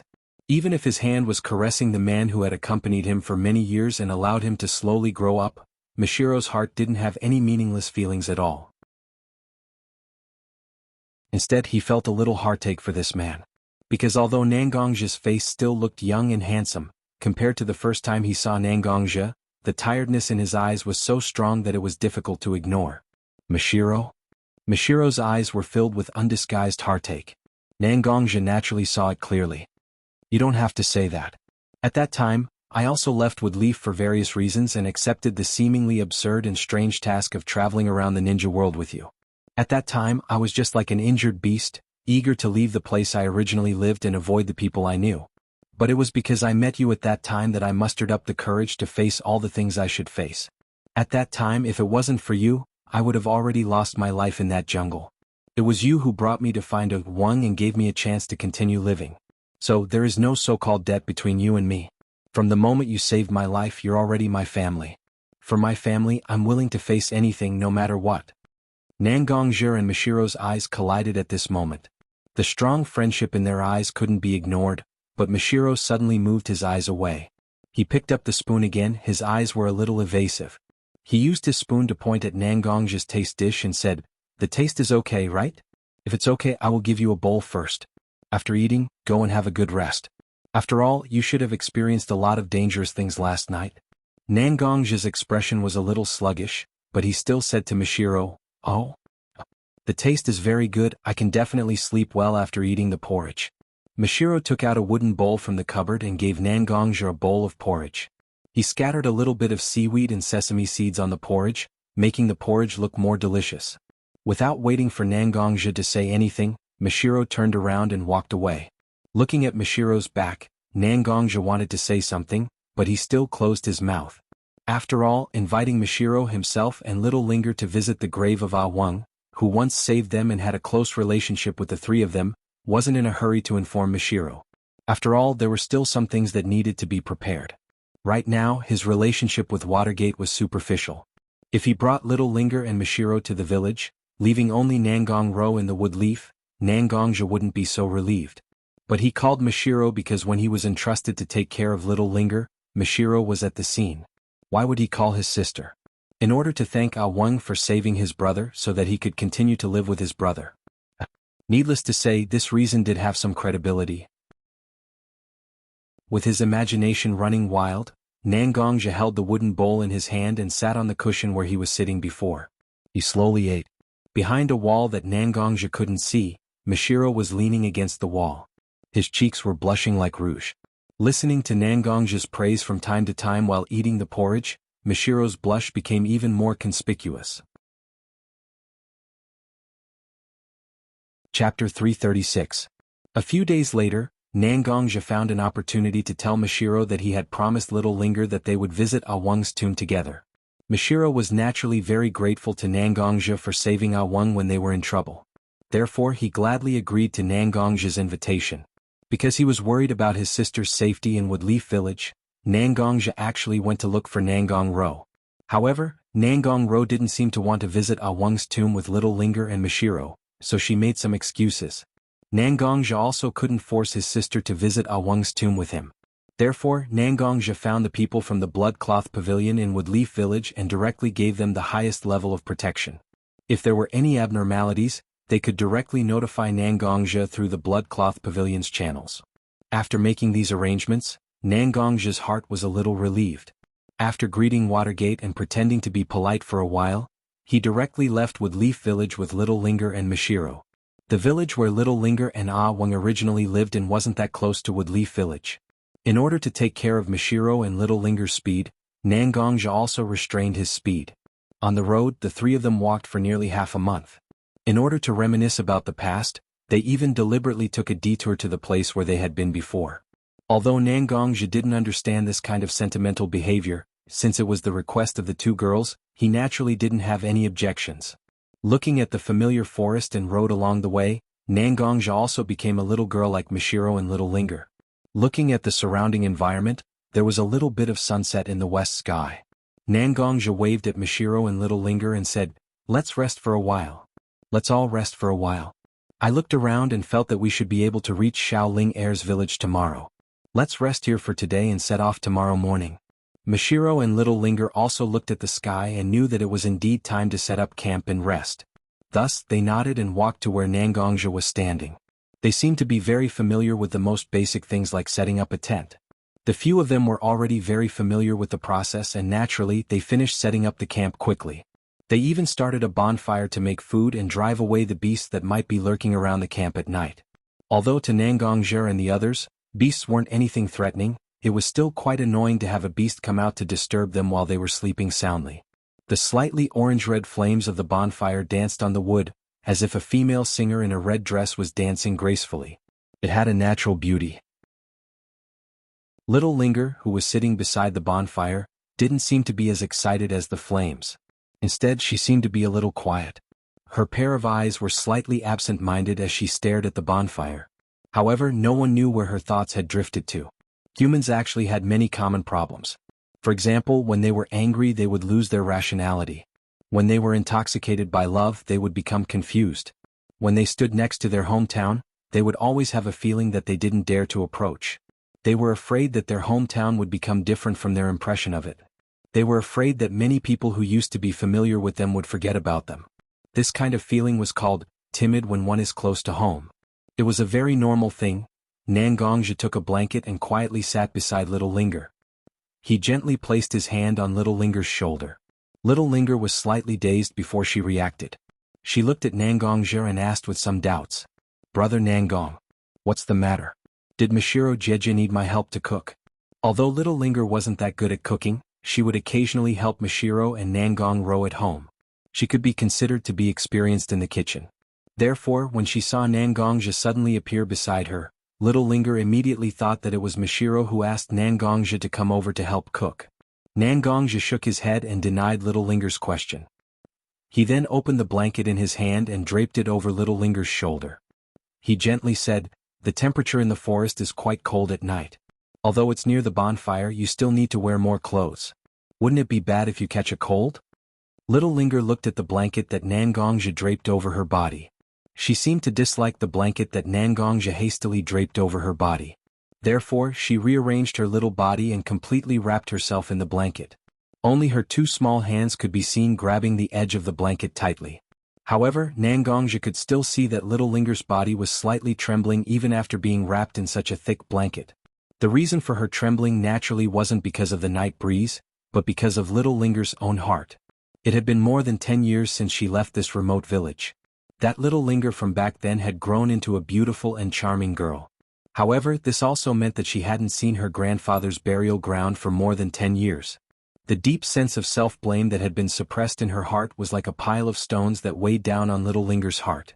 For a moment she actually felt a little breathless.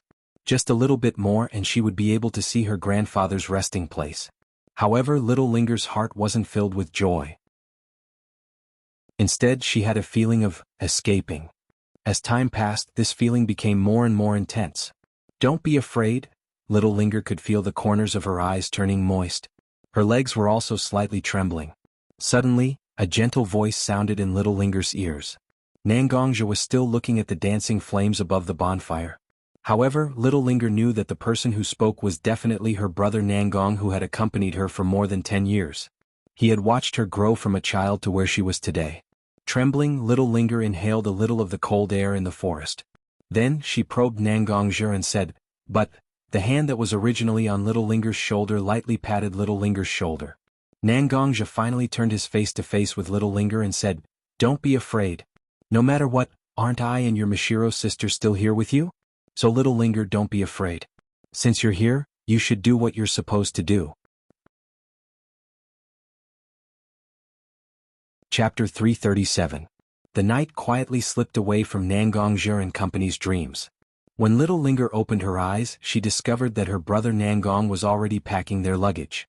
Sister Mashiro had already prepared breakfast and seemed to be waiting for her. Coming to visit her grandfather's grave was Little Linger's own request.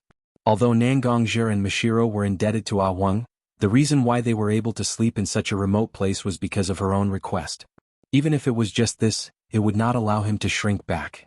"I must face these things that I should face in the first place. Are you awake? Come on, it's time for breakfast." Sensing that Little Linger had woken up, Mashiro revealed a motherly smile. She waved towards Little Linger and called Little Linger over for breakfast. Little Linger stood up and tidied up her sleeping bag. She sat beside Mashiro and began to enjoy some mushrooms and wild herbs that seemed to be found in the surrounding forest. Although the taste wasn't that pleasant, the smell of the mountain assaulted her senses. While eating, Little Linger looked at Nangongja's busy figure and asked Mashiro, "Why is brother Nangong still working? Did he eat breakfast?" Hearing Little Linger's question, Mashiro's face carried a trace of anger. She glanced at Nangongja and said to Little Linger, "You don't know. This morning before you woke up, your brother Nangong's gluttonous illness acted up. He directly shook me awake and insisted on having some mountain delicacies. Once this guy started to be gluttonous, there was no limit. He actually acted cute and pestered me. I really couldn't win against him, so I could only find some mushrooms and wild herbs to make breakfast. Perhaps to make up for his loss of composure this morning, he is currently packing our luggage. Although Zhenbai's tone was full of complaints, Ling Er didn't feel that Zhenbai was truly angry. Instead, she quietly moved her little mouth close to Zhenbai's ear and used a voice that only the two of them could hear to whisper to Zhenbai, "Sister Mashiro, you are so stubborn. This morning when Brother Nangong woke you up, pestered you and annoyed you, you might have been happy." After being exposed by little Linger, who was younger than her by many years, even Mashiro couldn't react in time. Her face turned pink. She lightly patted little Linger's head and softly reprimanded little Linger. "What nonsense are you saying? If you continue like this, then go and accompany your brother Nangong to pack our luggage. The two of you can wait for the food to get cold before you eat it." Hearing Mashiro's disguised threat, little Linger quickly shut her mouth. Her cheeks puffed up and she was like a little hamster as she quickly devoured her food. Although Nangongja was also very envious of Mashiro and little Linger being able to enjoy their food, he still happily watched Mashiro and little Linger eating together. Although their age difference wasn't big, little Linger and Mashiro's relationship was as warm as that of a mother and daughter. Breakfast passed in such a noisy manner. Nangongja had just finished packing and received Mashiro's warm wild vegetable and mushroom porridge. At this point there were almost no common roads. Most of the roads were man-made livestock or small paths that the residents walked on. After walking for half a day in the forest that was filled with shrubs and trees, Nangongja and the other two were still surrounded by green trees. They couldn't tell where they were at all. However, Linger, who had lived here since she was a child, clearly knew that she was about to reach her destination. Her originally heavy footsteps had unknowingly become light and graceful. Her footsteps were like a joyful jump. Little Linger directly overtook Nangongja, who was leading the way, and walked forward. However, Nangongja frowned slightly because Nangongja could vaguely feel the excessive moisture in the soil and air. There were also some remnants of chakra. After careful observation, Nangongja discovered that this chakra was different from normal chakra. It was filled with a primitive and violent aura. If he had to find an analogy, Nangongja felt that only a chibi and nine-tails chakra aura was similar to this aura. Was it a tailed beast? Nangongja sensed something and quickly increased his speed. He pulled Mashiro and dashed towards the direction little Linger was heading. Although Mashiro did not know why Nangongja was suddenly so anxious, he still followed Nangongja's pull and dashed towards little Linger's direction. Soon Nangongja and Mashiro left the dense forest. Bright sunlight and a wide space appeared in front of them. However, little Linger was standing on top of a mound without saying a word. Even if she sensed Nangongja and Mashiro's arrival, she did not react at all. Because of the mound, Nangongja did not know what was in front of him. Thus, he let go of Mashiro's hand and walked forward to stand on top of the mound where little Linger was. Looking around, the originally peaceful little village was no longer the same as Nangongja remembered. One by one, the wooden houses had already collapsed and there were still huge holes in them. Although it seemed that a certain amount of rescue had been carried out, some of the puddles were still a little red with blood. Looking at little Linger beside him, little Linger's face was so dull, but drops of tears kept overflowing from little Linger's eyes. Nangongja looked at little Linger, his heart was also very sad. He stretched out his hand and hugged little Linger in his arms, slowly stroking little Linger's back with his hand. "No. It's gone, everything is gone." "What? Obviously this place is so remote that it's meaningless to any country or village, but it's still invaded? What? Why? Why?" In Nangongja's embrace, the grief that Linger had been suppressing all this while was completely unleashed. The mournful screams were like a sharp knife piercing Nangongja's heart. When did little Linger become like this? No matter who it is, he must make them pay with blood. Nangongja quietly made such a vow in his heart. Chapter 338. While hugging little Linger, Nangongja suddenly noticed a little movement in the forest on his left. After nodding to little Linger and Mashiro behind him, Nangongja let go of little Linger in his arms. The power under his feet instantly erupted, and his whole body was like a huge bird flying through the sky, rushing straight into the forest. After entering the forest, the obvious man-made traces on the ground became more and more conspicuous. However, Nangongja still had some doubts in his heart, because according to the usual behavior of a ninja, in such a place where there were no obvious paths and trees, one would generally rely on one's physical advantage and a certain amount of chakra's assistance to move between the branches. But now, Nangongja could see that most of the traces were on the ground, and they were very obvious. Obviously they weren't covered up properly. This kind of trace didn't seem like the quality of a ninja, and it was very likely that it was left behind by an ordinary person. But considering the miserable situation of the village and the aura of the tailed beast, Nangongja felt that he shouldn't let down his guard, so he also took out the Heaven's Disaster Sword and its scabbard, and slowed down his speed. While slowly moving forward, Nangongja's hand that was holding the Heaven's Disaster Sword's hilt also slowly became tighter and tighter. Suddenly, Nangongja suddenly pulled out his sword. The Heaven's Disaster Sword didn't leave its scabbard, but directly slashed towards a big tree behind Nangongja. After a moment, the big tree fell down, and Nangongja's figure was already standing behind the fallen tree. A man who looked to be in his 40s or 50s, wearing rough clothes, was sitting on the ground, paralyzed with fear. Although Nangongja's Heaven's Disaster Sword was wrapped in the scabbard, it was pointed directly at the man's throat. On the man's body, the hair on his body stood up. Obviously, even if the Heaven's Disaster Sword was dormant in the scabbard, it was still dangerous for Nangongja. The man's eyes stared straight at the Heaven's Disaster Sword in Nangongja's hand, and his eyes were a little numb. It was a kind of numbness that was filled with fear. The man's body was slightly trembling, and his mouth was muttering something. Nangongja tried his best to listen carefully. Finally, he heard what the man was saying. "Don't kill me. Monster.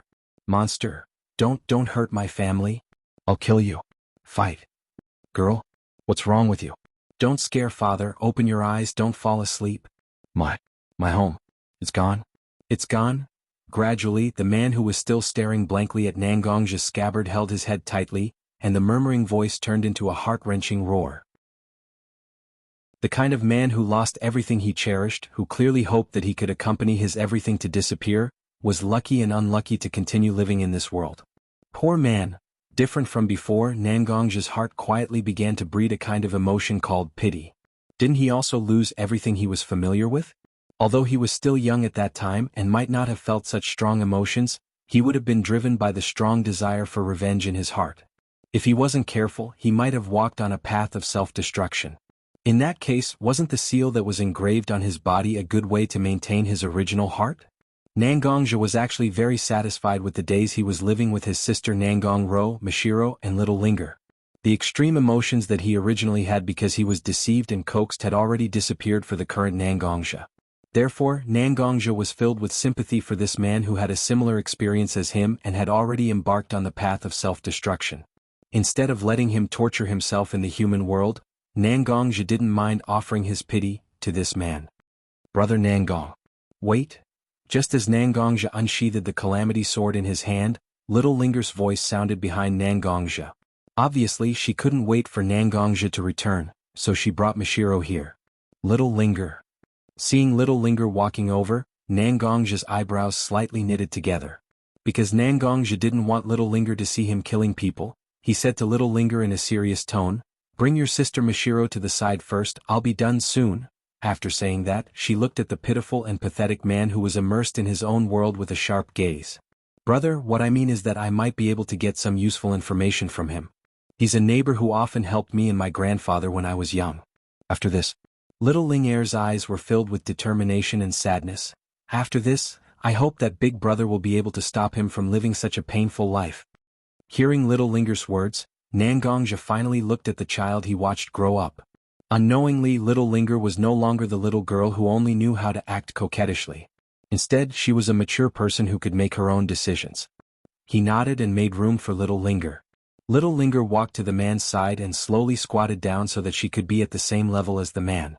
Little Linger tried to make her voice as soft as possible, and at the same time she used some of the illusion principles she learned in the ninja school. Finally, she opened her mouth. "Uncle. I know that you're very sad right now, but you can't immerse yourself in sadness like this, right?" Little Linger's voice sounded very ethereal, as if it came from the end of the sky. However, after listening carefully, it sounded like she was whispering in his ear.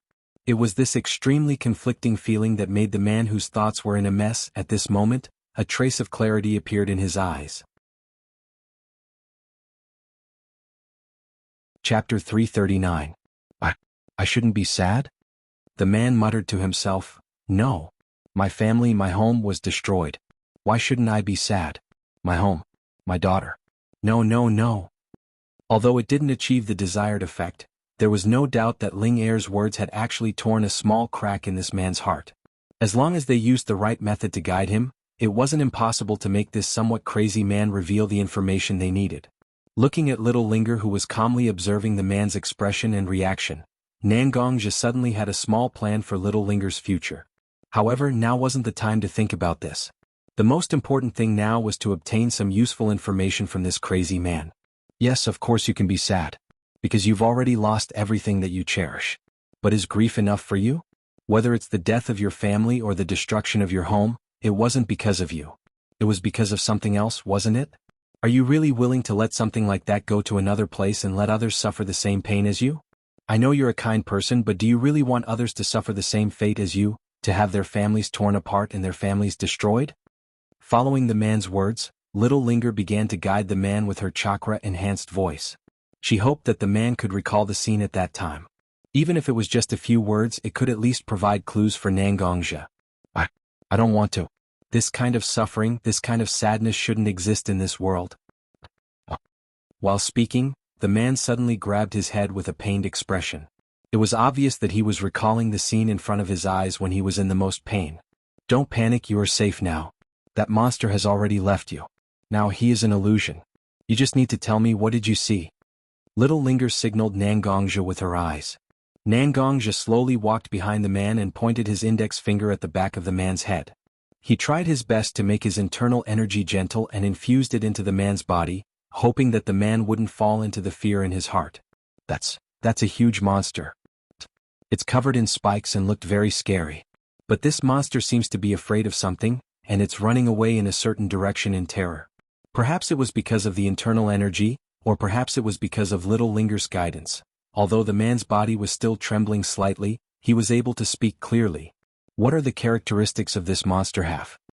Imitating the way little Linger guided the man, Nangongja also tried his best to make his voice as soft as possible, and used his internal energy to simulate little Linger's voice. Seeing how easily Nangongja did it, little Linger wasn't too excited, because these things were actually written in the ninja school textbooks.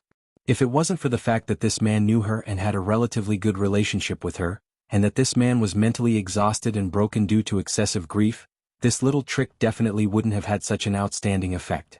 It looks like a huge tortoise.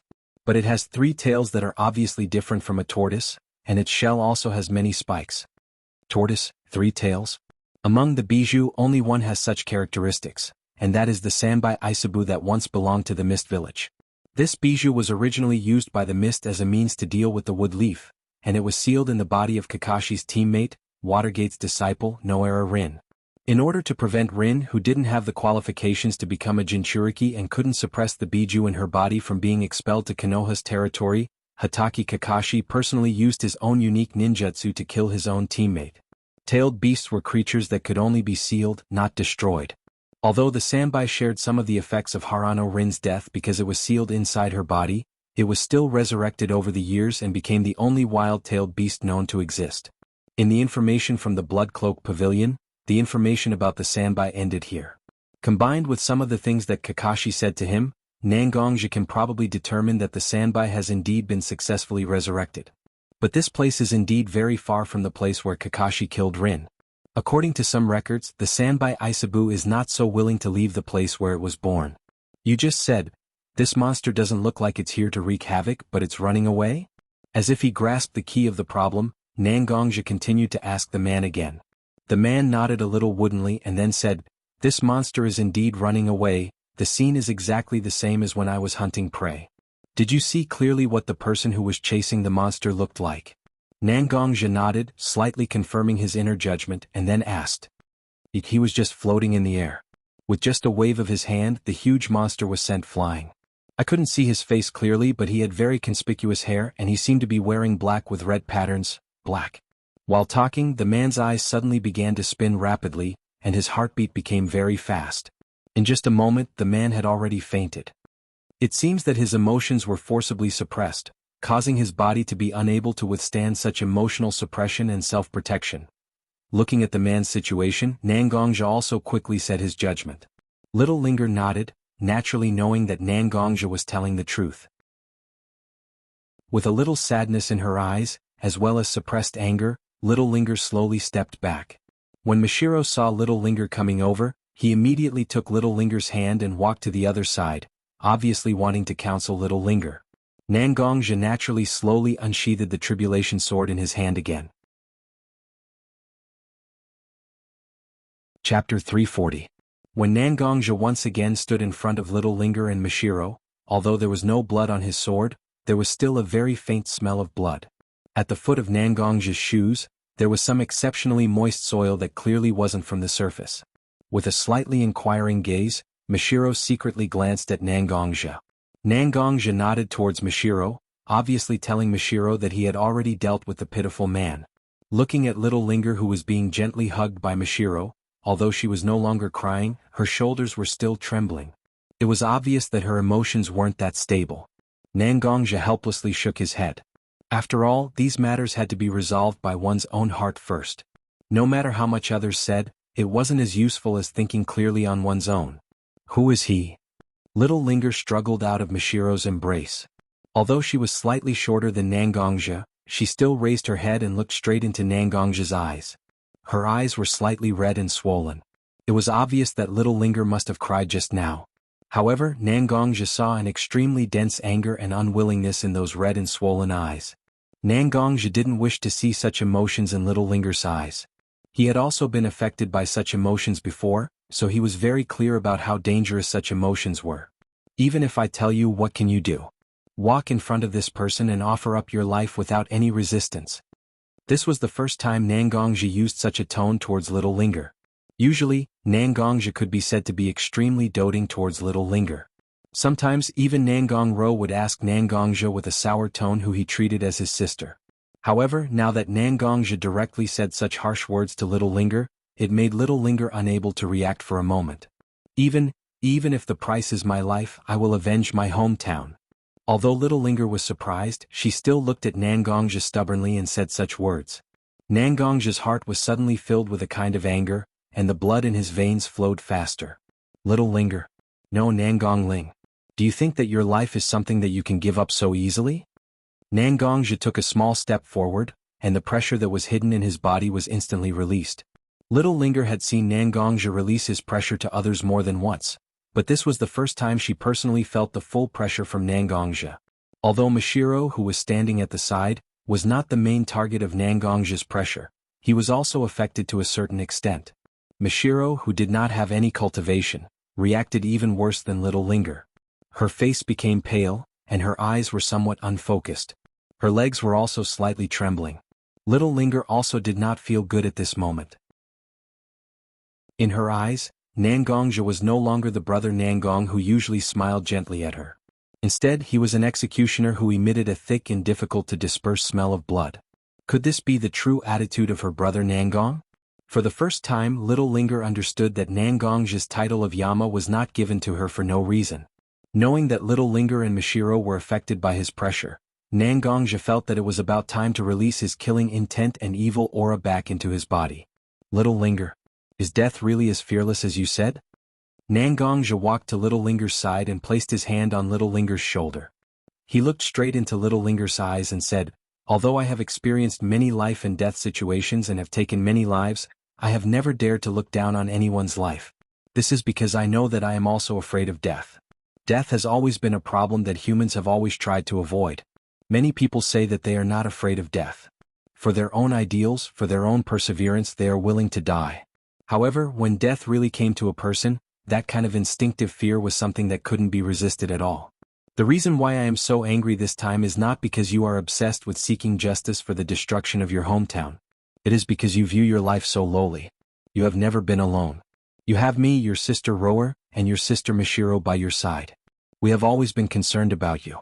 If you were to throw away your life so easily, have you thought about how much pain we would feel in our hearts? Indeed, you have grown up and have a certain level of judgment and execution. However, the relationship between people wasn't something that one could have a deeper understanding of just by age alone. This time, my actions were a little rough, but I hope you can understand that since I have already seen you as a mature person, then in the future I will not give you endless tolerance. Instead, I will reprimand you should accept it." After speaking, Nangongzhi directly walked past Little Linger's figure and headed towards the ruined village.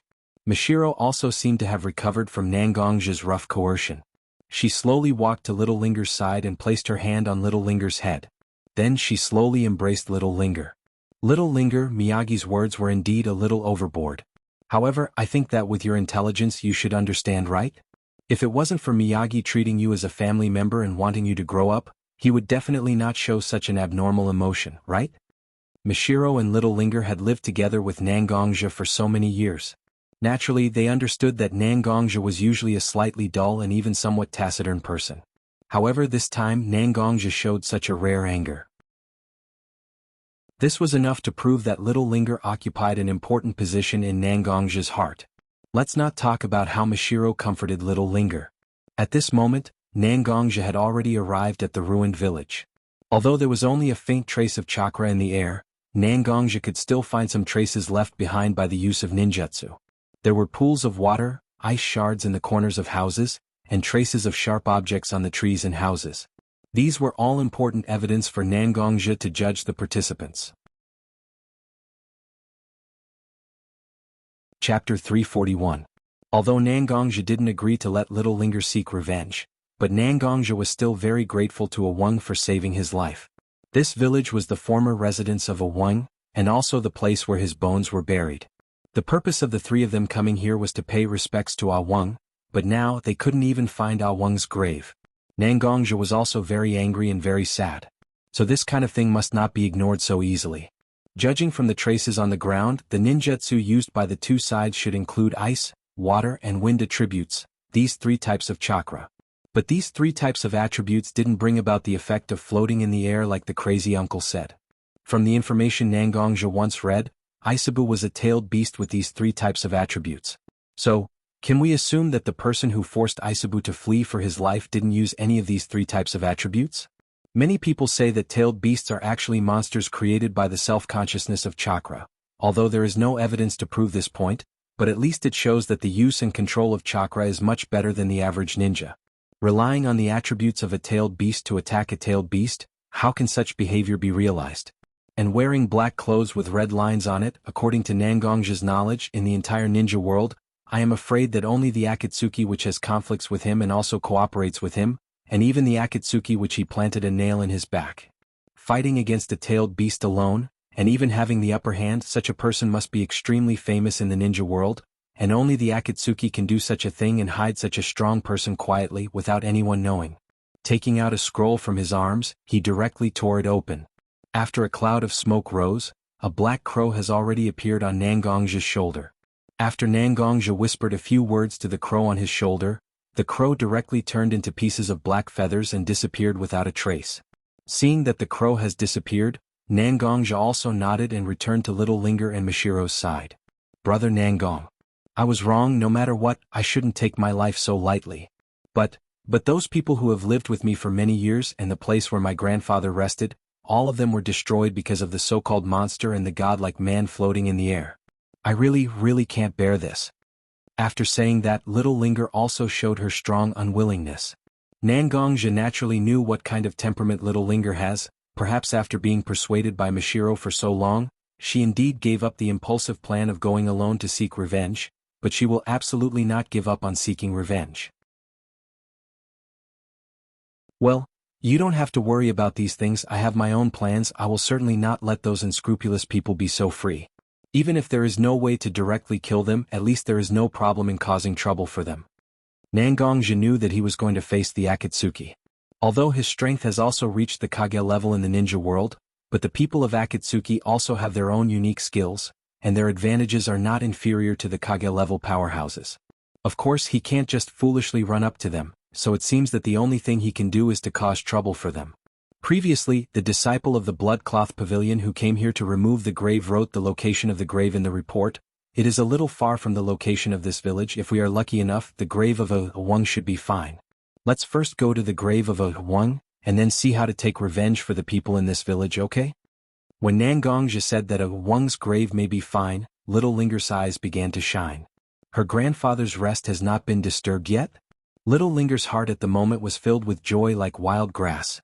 Obviously she hoped that Nangongja can take her to see a Wang's grave. Walking to the side of Little Linger, Nangongja gently took Little Linger's hand, and slowly walked with Little Linger in a direction. Mashiro naturally followed behind Little Linger and Nangongja, and with a little doubt he looked at Nangongja, who was leading the way for Little Linger.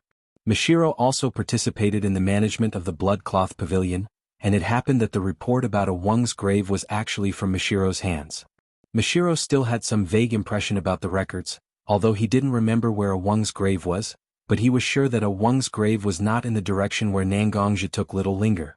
After walking for a while, whether it was the strong smell of blood or the scene of destruction in the village, they all disappeared without a trace, and it became the same as the forest they had been passing through, ordinary and without any special characteristics.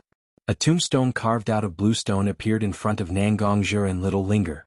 On the tombstone was written, "A Wang's grave," which was obviously a grave for a Wang who had never revealed his true name.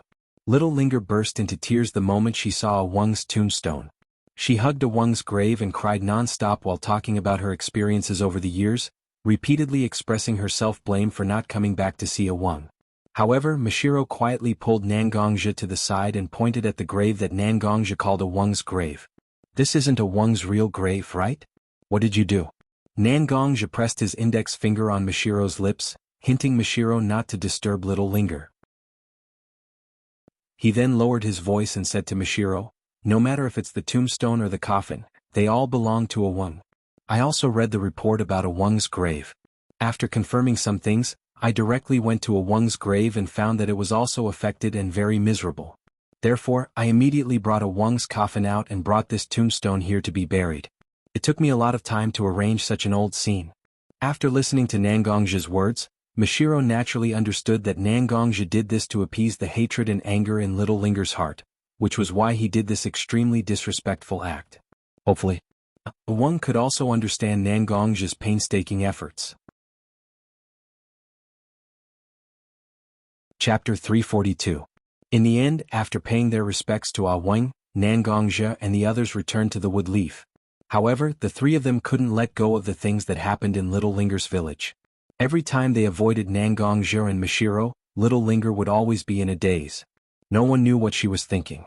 As for Nangongja, although he repeatedly said that he would take action, he didn't do anything at all. Little Linger naturally believed that Nangongja would do what he said, but believing was one thing. Nangongja's repeated delays made Little Linger understand the difficulty and seriousness of this matter. After returning to the wood leaf, Little Linger also immersed herself in the public library of the wood leaf to read a lot of information. She could also determine that the monster that escaped from the mouth of the somewhat crazy uncle was one of the nine-tailed beasts, Isabu. How could a person who could chase a tailed beast away be someone that could be easily dealt with? Little Linger even ran to Nangongja's side and told Nangongja that he didn't need Nangongja to seek revenge. However, Nangongja just smiled and shook his head without saying anything. Nangongja's stubbornness, or rather stubbornness, was something that Linger naturally knew very well.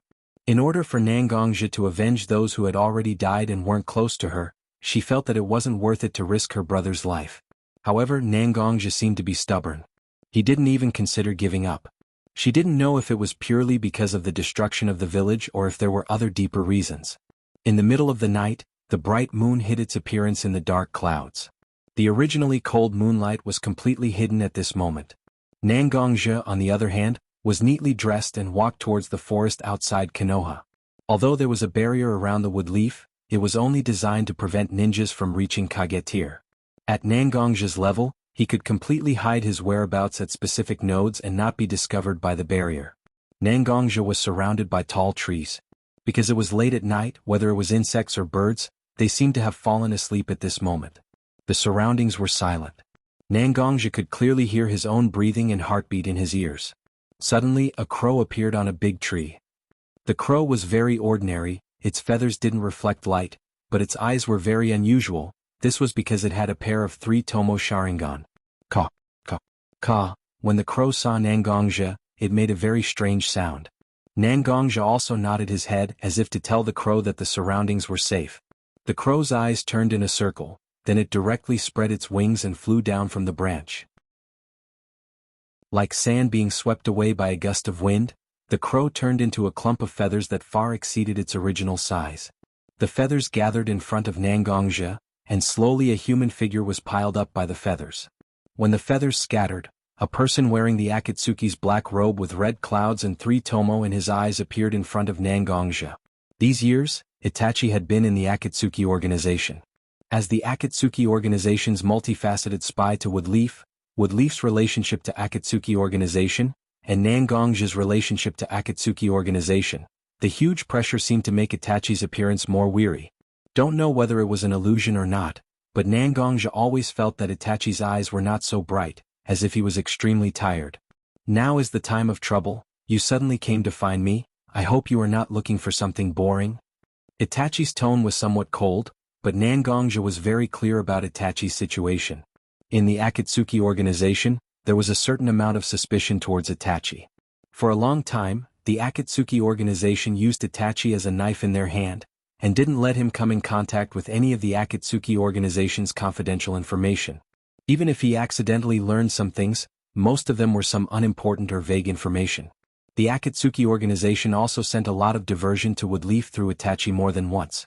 Although it was true, it was not so important information. At the moment, Woodleaf was under the rule of the fourth Hokage Watergate. The Akatsuki organization was the organization that once hurt Watergate's wife and children. Even before, in order to find information about the Akatsuki organization, Watergate even abandoned his responsibility as Hokage and directly ran to the ninja world to investigate for a period of time. It's conceivable that when Watergate knew that Woodleaf actually placed his own nail in this organization, how anxious Watergate's heart will be, and how great the pressure on Itachi will become. Danzo has been expelled. Seeing Itachi, Nangongja didn't talk about himself first. Instead, he talked about the common enemy he had to face when he and Itachi reached an alliance. Your parents are safe now, and Sasuke has also left Woodleaf's range. Although you are now in Orochimaru's base, but considering your restraint on Orochimaru, it's easy to take Sasuke away. Don't you want to take your parents and brother away from the world and live a quiet life? At this moment, Itachi's face was still cold. That kind of cold temperament seemed to accompany Itachi since he was born. But Nangongja could clearly see the very obvious fluctuations in Itachi's eyes. For Nangongja's words, Itachi himself was actually moved. But soon Itachi adjusted his mentality. After so many years of spy life, if there is really any significant growth in Itachi, I'm afraid it's only the effect of hiding his true feelings. I still can't do this. Itachi lightly shot a glance at Nangongja as if he was looking at the devil in his heart, with both fear and a little bit of uncontrollable desire. If this matter could be solved like this before I joined Akatsuki, I would definitely abandon everything and live together with my family. But you have read some of the information I gave you. Akatsuki is not just an organization that wants to be the first mercenary organization in the ninja world. Although their conspiracy is hidden from me, I can still know that this is a terrible move that affects the ninja world and even the whole world. Before becoming Itachi Uchiha, I was a Woodleaf ninja. Even if there is a crack on my forehead, I am still a Woodleaf ninja, Itachi Uchiha. Chapter 343. When Itachi said that he was still a Woodleaf ninja Itachi Uchiha, Nangongja could easily perceive that Itachi's whole spirit had changed. Although he was also born in Woodleaf, but compared to Nangongja who was born and raised in Woodleaf, he couldn't understand the pride of being a Woodleaf ninja. But not understanding doesn't mean that Nangongja has any prejudice against such a Itachi Uchiha. On the contrary, Nangongja appreciated this kind of Itachi very much. Because Itachi's almost blind loyalty to Woodleaf is actually the same as Nangongja's unconditional protection and trust for his family. Little Linger, Mashiro, and Nangongro are Nangongja's spiritual sustenance, and Woodleaf is naturally Itachi's spiritual sustenance. In the end, Nangongja and Itachi are somewhat similar in some aspects. This is one of the reasons why the two still cooperate very smoothly even though they don't have a deep friendship. Speaking of Akatsuki, have you started the operation against Bijou again during this time? I also know that this matter involves Bijou, so I must ask you to meet me in person. Bijou is really a sensitive matter. Nangongja looked at Itachi and finally asked his question. For the ninja world, Bijou is no different from a strategic resource. Just like the nuclear weapons between various countries, it is a weapon full of deterrence. After all, as long as Column Force doesn't reveal the aura of Bijou in his body, almost no one can detect it. Once a war breaks out, Bijou Column Force can easily sneak into the strategic towns of other countries and directly release the power of Bijou in his body to wreak havoc. After that, Chakra can directly put away the Bijou and leave easily. And the Akatsuki organization's desire for Bijou is much more than those countries and villages. Not to mention anything else, Would anyone stand against Konoha just because they want to take the Kyuubi into their own hands? If it was someone else, perhaps everyone would raise their middle finger and praise them as idiot, but Akatsuki really did so and even caused a lot of damage to the wood leaf. The Akatsuki has taken action against the tailed beasts? After hearing Nangongja's words, Itachi didn't react for a while. As soon as he saw Itachi's reaction, Nangongja knew that Itachi didn't know about this operation. Therefore, Nangongja told him about the crazy man he met when he went to Little Linger's hometown. Floating in the air, attacking with a wave of his hand, striking hair color. Itachi began to recite the main points of the characteristics that Nangongja had mentioned. His eyes also began to slowly turn piercingly cold. Sure enough, this person isn't an ordinary person in the Akatsuki organization. If you are sure that the crazy man you just said is the truth, in the Akatsuki organization, there is only one person who fits the characteristics you just described, and that is the leader of the organization, God, Pain. This person's identity is also very suspicious. In the information you gave me before, there are 3 founding elders of Akatsuki, Nagato, Yahiko, and Konan. This Pain who has always been the leader of Akatsuki is very similar to the description you gave me about Yahiko, but you and I both know that as the original leader of Akatsuki, Yahiko has already died in the hands of Shimura Danzo and Hanzo the Salamander. On the contrary, the person named Nagato has never appeared in front of me, which makes me very confused. Nagato. Yahiko. Nangongja suddenly felt that he seemed to have touched upon a very interesting truth, and looking at Itachi's appearance, it was obvious that he had some doubts. In that case, it seems that the Akatsuki organization has been hiding from you to drive away the tailed beast to a certain extent. From your description, it is naturally not difficult to analyze that this person named Pain has the ability to fight the tailed beast alone, and from the words of the survivor, we can also know that this Sanbai Isabu is actually being chased away. So, can we assume that defeating the tailed beast is not Pain's goal, but more likely he wants to drive the Sanbai to a place where he can effectively monitor it? The Sanbai itself is now in a wild state, and as the Akatsuki organization who is interested in collecting tailed beasts, it may be because of various reasons that they can't directly capture the Sanbai, but they also hope that this target can always be in their sight and easily controlled. And the Sanbai is an extremely lazy creature. Once it starts to live in a place, as long as there is enough food and no one disturbs it, it can always live in one place. So, what Pain wants to do is naturally simple, that is, to set off alone so that those who monitor the Akatsuki organization can't discover his actions, and then use his own power to forcibly drive the Sanbai away from its habitat, and along the way choose a remote place as the route to drive the Sanbai away. The village that Little Ling originally lived in was located in a remote area. The village was surrounded by dense forests, which naturally met Pain's requirements. Little Linger's village suffered an unexpected disaster, and became a small and insignificant sacrifice in Pain's action. Nangongja doesn't know Pain, but Itachi is in the Akatsuki organization, so naturally he has some understanding of Pain's philosophy.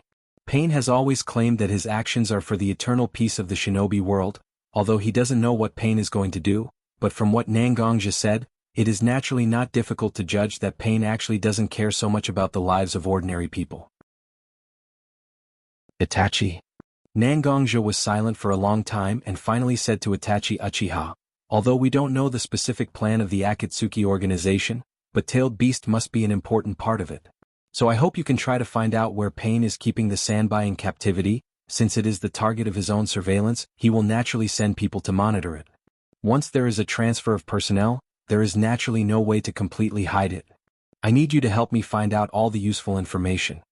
Itachi heard Nangongja's words, and also nodded very seriously. Nangongja actually just wants to make things difficult for the Akatsuki organization, so he hopes that he can destroy their plan of keeping the Sanbai in captivity. And Itachi is concerned about the huge ambition of the Akatsuki organization. He hopes that he can stop the Akatsuki organization from carrying out such a crazy plan. Obviously they have different starting points, but they are on the same path. In this way it is very interesting. Chapter 344.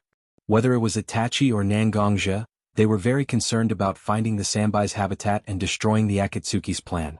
With the information provided by Itachi and the cooperation of many disciples of the Blood Cloak Pavilion, they were gradually able to narrow down the Sanbai's location to a certain extent. Originally, the Sanbai was sealed in the body of the Woodleaf Shinobi Harano Rin by the Mist Shinobi. They hoped that with her special physique, The Sanbai could wreak havoc in the wood leaf area, but they were stopped by Kakashi. The Sanbai was severely injured because of Rin's death. After that, the first trace of the Sanbai was found in a small country called the Country of Bears between the Water Country and the Country of Fire. In order to make it easier for them to monitor the Sanbai, the Rain Village must have placed the Sanbai in a relatively close position. The Sanbai itself is of the water attribute, and has a different affinity and dependence on water. Therefore, the only places suitable for the Sanbai's survival and close to the Akatsuki sphere of influence are the Country of River, the Country of Waterfall, and the Country of Rain where the Akatsuki is located. Since the Akatsuki wasn't so eager to deal with the Sanbai, and even spent so much effort to expel the Sanbai from a remote place, it's very likely that the Sanbai wasn't confined in the Country of Rain. Therefore, Nangongja and Itachi focused their investigation on the Country of River and the Country of Waterfall. When a large number of people are scattered, no matter how secretly the Akatsuki mobilizes people, they will still be exposed. Gradually, Nangongja and Itachi were able to determine that the Sanbai was most likely hidden in the Country of Waterfall. First of all, the Country of Waterfall is rich in rainfall, and there are many swamps and lakes. Compared to the Country of River, the Country of Waterfall is undoubtedly more suitable for the Sanbai's long-term habitat. Second, there is the Country of Grass between the Country of Waterfall and the Country of Rain. Even if someone found the whereabouts of the Sanbai, they would only think that it was done by the neighboring countries such as the Country of Grass, Country of Frost, Country of Fire, and Country of Earth. They wouldn't put their eyes on a powerful force like the Akatsuki. After arranging some matters, Nangongja left Wood Leaf Village and headed towards the Waterfall Country. Along the way, Nangongja used his leg strength to the extreme. From the Wood Leaf in the hinterland of the Land of Fire to the Land of Waterfall, it only took him 3 days and 2 nights to cover a quarter of the distance of the shinobi world. The Waterfall Country was a country with a lot of water, so there weren't many tall trees. Instead, there were many shorter shrubs. After walking for a while, they could clearly hear the sound of flowing spring water. At this moment, Nangongja didn't care about the dew on the shrubs. He just laid down in the shrubs and carefully observed the hidden tent in front of him. This camp was built based on the surrounding terrain and plants. Almost 3/4 of it was hidden in the soil, rocks, and trees, while the remaining 1/4 was carefully concealed by someone. If it was really a hurried glance, it would be really difficult to find the clues. Nangongja also noticed by chance that something was wrong here. At the same time, there was a very large deep pool near the camp, so Nangongja decided to lurk in this place and carefully observe where the people came from. Just after Nangongja lurked in the shrubs for 2 hours, finally, a figure gradually walked into this very hidden tent. Just as this figure was about to approach the hidden tent, suddenly from 2 slightly dark corners, a figure with an Amigakure forehead appeared. Others don't know, but how could Nangongja not know that the Amigakure has long been controlled by the Akatsuki? These ninjas with the Amigakure forehead are members of the Akatsuki. Nangongja believed that in this hidden camp, there must be detailed information about Isabu. If he could obtain such information, then it would be more feasible to destroy Akatsuki organization's captive breeding plan. After all, for every one-tailed beast, this kind of creature was still in a kind of half-understood state. If he can get the research information about the Sanbai, then naturally, it will save a lot of unnecessary trouble, so why not? Therefore, in order to ensure that the information he wants to get is not destroyed by these ninjas, Nangongja decided to assassinate these ninjas of the Amigakure. Looking at the ninja who seemed to come to report entered the tent after a series of checks, Nangongja also observed a little bit of movement in many hidden places. If it is an ordinary person, it is naturally difficult to detect the reason, but Nangongja is an experienced ninja, so it is easy to judge that these places are the distribution of some hidden sentries. Nangongja quietly pulled out the sword behind his back from the scabbard. The dark sword ridge reflected Nangongja's cold face. At this moment, his face has slowly emerged with a somewhat cruel smile, as if he is very excited about being able to freely hunt. If other people saw this, they will be instantly creeped out. Under the effect of exquisite movements, Nangongja's figure instantly disappeared from the place. At this moment, Nangongja's figure has quietly appeared in the most remote sentry post from the camp. It was similar to an ordinary sentry post. In order to prevent a person from being distracted sometimes, there are 2 ninjas in this sentry post to take care of each other. Nangongja's figure has quietly appeared behind the 2 ninjas. Obviously, he walked step by step into the hidden sentries, but the 2 ninjas completely seem to be unaware of anything, still staring at the area they are monitoring. At this moment, a faint layer of bloody brilliance covered Nangongja's sword at the moment. This bloody brilliance is another application of his murderous aura that Nangongzhi explored. Then, when the sword cut into the enemy's flesh, he could directly let his killing intent enter the enemy's body, instantly suppressing all of the enemy's movements. Even if the enemy died, it would be difficult for the enemy to let out a scream. This kind of move is suitable for assassination. There will not be the slightest movement that should not appear. Moreover, the murderous aura wrapped by his internal force is also extremely difficult to detect. For a place like this, it is impossible for Akatsuki to send their own Kage-level powerhouse to guard. After all, if such a powerhouse is sent out, it is impossible to hide it from Itachi.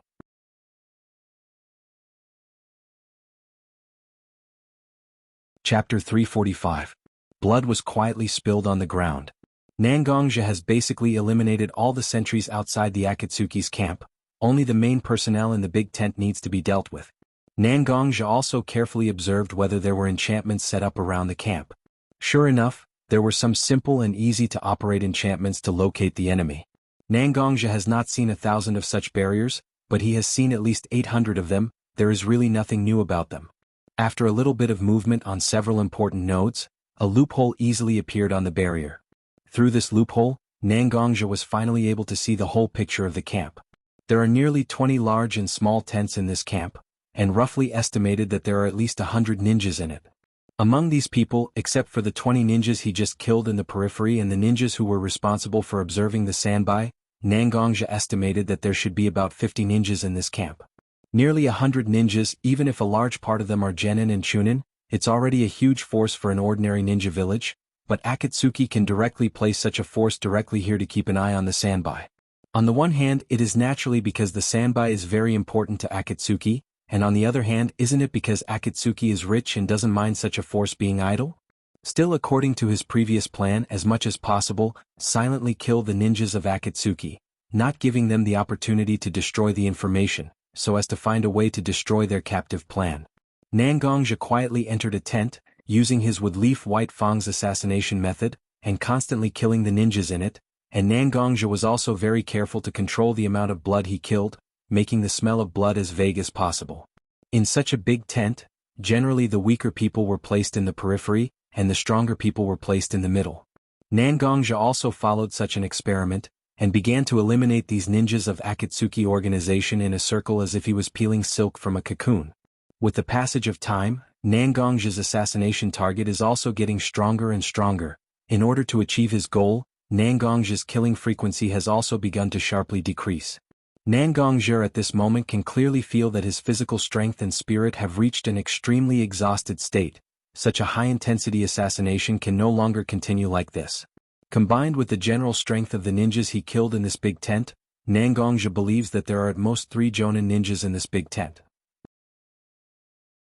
As an internal energy practitioner who can restrain chakra to a certain extent, and his strength has also reached Kage level at this time, perhaps the most effective way to quickly kill these ninjas of Akatsuki is to directly go out and use his most proficient posture to quickly kill these ninjas of Akatsuki.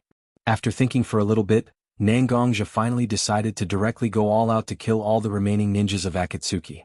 After all, the reason why he chose to assassinate just now is to let those ninjas in the periphery have no time to inform the ninjas in the big tent to destroy the key information.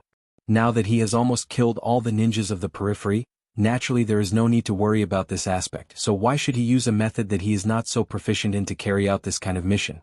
So Nangongzhi finally came out from the shadows. His black clothes fluttered without wind, his black hair wantonly fluttered. But what is more conspicuous is still Nangongzhi's pair of bright eyes and the dark simple long sword in his hand. A kind of surging momentum was born from Nangongzhi's body, just like the center of a tornado, calmly standing in the same place, but the surrounding tents of Nangongzhi because of the storm formed by Nangongzhi's momentum. For a long time, unexpectedly no one came out from the central tent. Nangongzhi's heart also began to be vigilant. This situation is not what he expected. After all, Nangongzhi is not a professional perception ninja, although Nangongzhi can do this kind of thing, but he is not so proficient in it. When he found that the rest of the ninjas in the big tent all gathered to fight with him as he imagined, Nangongzhi also immediately became vigilant, directly unsheathing the Heaven's Disaster sword in his hand and walked towards the biggest tent in the big tent. Using his scabbard to lift the curtain of the tent, Nangongzhi only saw a strangely dressed person sitting on the table of the main tent. one foot on the table, the other foot was hanging in the air casually swinging. Nangongja saw this strange person, and this strange person naturally also saw Nangongja. He seemed to be a little surprised as he stretched out his finger towards Nangongja, and the face covered by the mask with only one hole impressively revealed a 3-tomo Sharingan. A member of the Uchiha clan? Nangongja immediately judged the possible identity of this person in front of him, but he instantly denied his opinion. After all, the Uchiha clan has been exterminated and he knows the survivors, whether it is the figure or the posture of this guy, he is not familiar with the few people he is familiar with. In the Woodleaf there is also Kakashi, who is obviously not a member of the Uchiha clan, but still has a Sharingan, isn't it? Who are you? Nangongja looked at the person in front of him with a mask, a black robe and a head of pineapple-like hair. But this person seems to have not heard Nangongja's question and the murderous intent contained in it, but directly jumped up from the table he was sitting on. He directly trotted to Nangongja's side, and at the moment the 3-tomo Sharingan swept over Nangongja's body and face, and even praised from time to time. Isn't this the famous Yama of the Woodleaf ninja world? It's rare, I didn't expect to meet such a famous person in this boring mission, it's really a pleasant surprise. Wait a minute, can I ask you to give me an autograph? After saying that, this guy actually seemed to be fumbling all over his body to find a pen and paper for Nangongja to sign. Nangongja was already somewhat angry because of the previous slaughter, and now seeing this strange guy's appearance in front of him, he was too lazy to suppress the anger in his heart for a while, and directly took out his tribulation sword and directly pierced the guy's chest.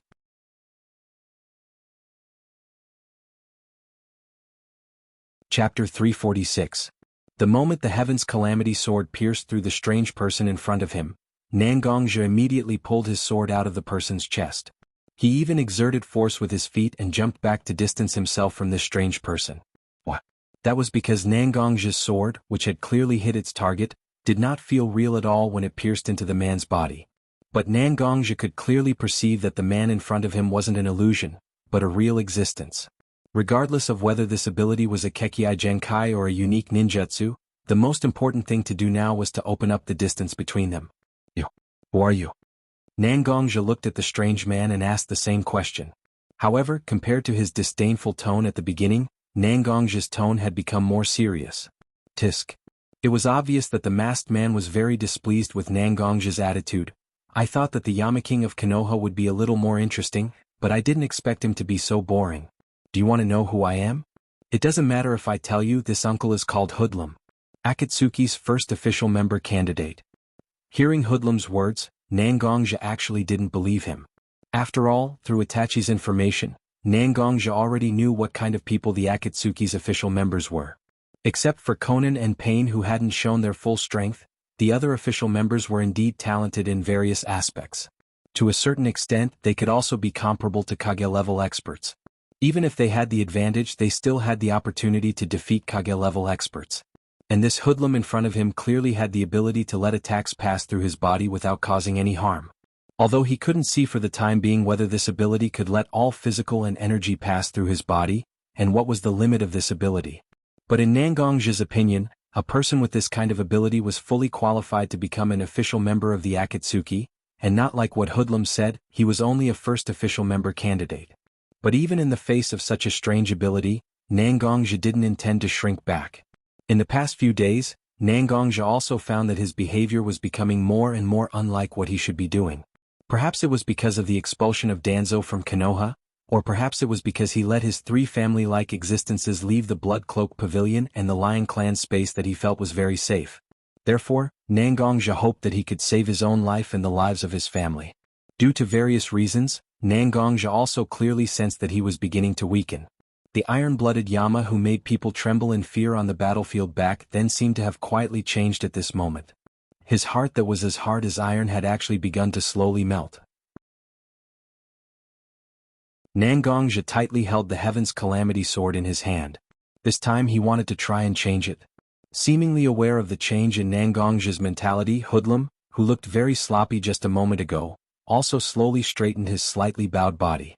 One of his hands also slowly pulled out a kunai from his back, one hand holding the kunai, while the other hand pressed on the kunai in his hand. Obviously he was ready to fight. To be honest, although you have always been called the Yama of Woodleaf, I still know the relationship between you and Woodleaf. So if possible, I really have no reason to fight with you. As he spoke, Hoodlum glanced at Nangong's clearly very determined eyes and laughed self-deprecatingly. However, I think that you have already made up your mind to fight with me. There's no point in talking anymore. Let's fight first.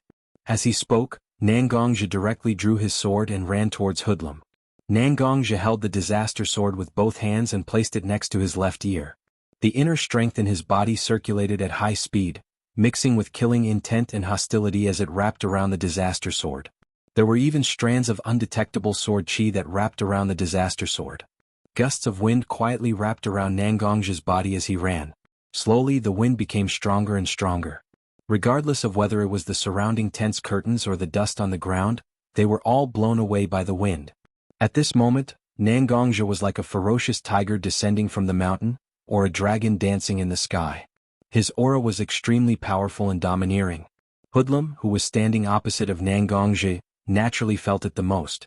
However, he still looked fearless as he quietly watched Nangongja charge towards him. It seemed that no matter how Nangongja prepared to attack him, he wouldn't lose. However, Nangongja wasn't affected by Hoodlum's attitude at all. Instead, he fell into an extremely mysterious state. Back when Nangongja entered the Woodleaf Academy, he relied on a state called Heart Sacrifice Technique to defeat Hatake Kakashi in swordsmanship. He even received Hatake Mao Shua's favor.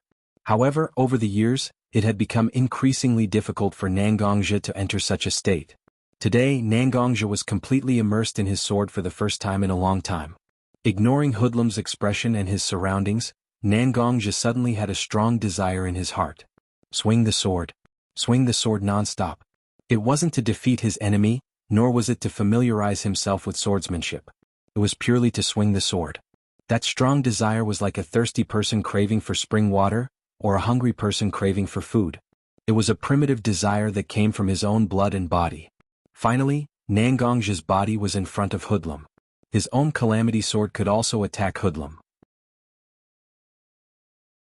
The desire to swing the sword from the depths of his heart could no longer be suppressed. Hoodlum, who was facing Nangongja, seemed to want to say something, but Nangongja directly slashed his own face. Nangongja wasn't clear about Hoodlum's ability, but Hoodlum was clear about it. The so-called immunity to attacks was actually a transfer of a part of one's body to another space, allowing one's body to avoid being attacked. However, since a part of one's body had been transferred, it naturally wouldn't be able to display its original effect. Therefore, Hoodlum, who was about to speak, could only passively, actively. His words were interrupted.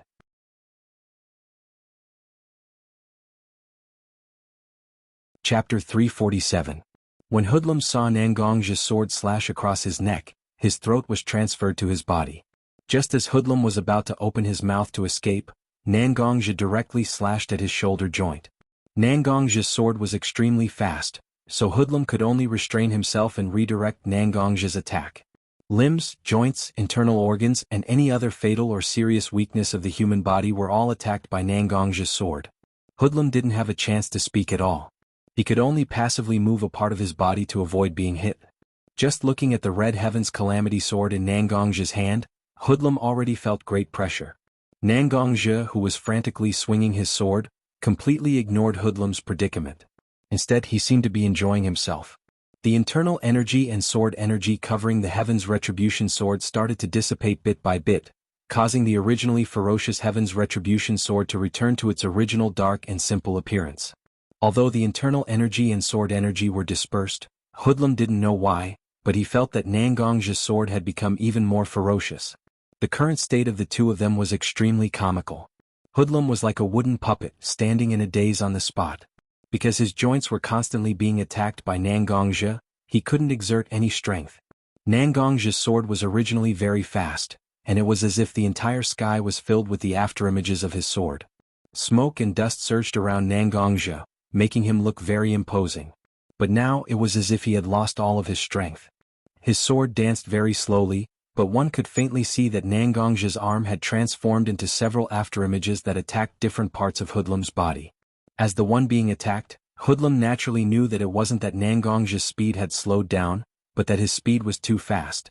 It was beyond the range of what could be seen with the naked eye. The arm and the Heaven's Retribution Sword that could be seen with the naked eye were the result of countless afterimages overlapping. Everything seemed to be in a stalemate as time passed minute by minute.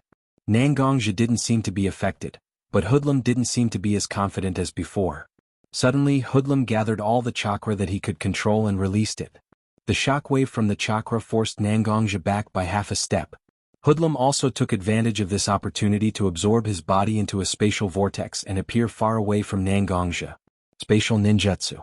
Previously, Nangongja wasn't able to distinguish what kind of ninjutsu Hoodlum used to avoid his attacks. However, after attacking for so long, Nangongja was able to detect spatial fluctuations. In order to avoid Nangongja's pursuit, Hoodlum skillfully used a spatial ninjutsu that allowed him to appear in another place. More importantly, Nangongja wasn't able to discover Hoodlum's method of avoiding his attacks, but he discovered a possible weakness of Hoodlum's ninjutsu. This weakness was very obvious, and that was time. One must know that when Nangongja and Hoodlum were fighting just now, the two of them were actually in a strange stalemate. If Hoodlum could continue using his ninjutsu, then he would naturally be able to continue this strange stalemate. However, Hoodlum's mentality began to change, and he seemed to be very unwilling to continue this stalemate. He directly compressed the chakra in his body and released it. Compressing chakra and releasing it wasn't a simple matter. To do so, not only did he have to have extreme control over his own chakra, but he also had to bear the possibility of the violent chakra constantly destroying his body. Although Hoodlum looked calm, Nangongja felt that he was just putting up a strong front. It was very likely that Hoodlum's body had already suffered internal injuries. Yama. I know the purpose of your visit, and it's definitely because of the sandbai. Although I don't know what you're trying to do with the sandbai, I don't want to care. Today's battle between you and me can be considered a draw, but in the future, we will naturally have a different victor. After saying that, Hoodlum's figure disappeared from Nangongja's vision. 4 minutes 37 seconds. Nangongja silently remembered this number in his heart. This was the time it took for Hoodlum to condense chakra and break free from his attacks. Hoodlum's limit must be around this time. This kind of troublesome ability must be treated seriously. Nangongja felt that he would definitely have a battle with Hoodlum, who belonged to the Akatsuki.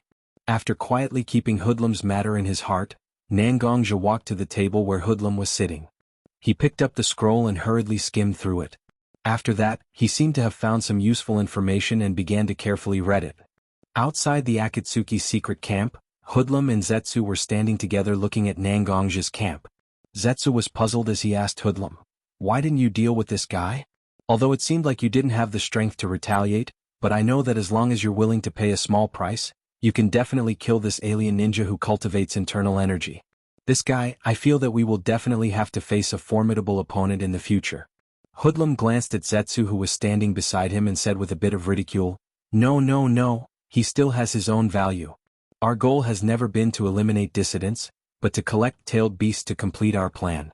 Although Nangongja is indeed troublesome, but if we look at the long term, we will know that there will definitely be some differences between this Nangongja and Windstorm Watergate. Originally, they appear to be united but are actually divided, and it won't be long before they shed all pretense of cordiality. When the time comes, we just have to use a little bit of our methods, and Windstorm Watergate and Nangongja will definitely have a battle. The battle between the two of them was also a battle between the Blood-Clad Pavilion and Konoha. When the time comes, we will just sit back and reap the benefits. Wouldn't it be more worthwhile than fighting to the death? Finished speaking, Hoodlum directly turned around and didn't look at the dozens of Akatsuki members who had died in the camp. Chapter 348.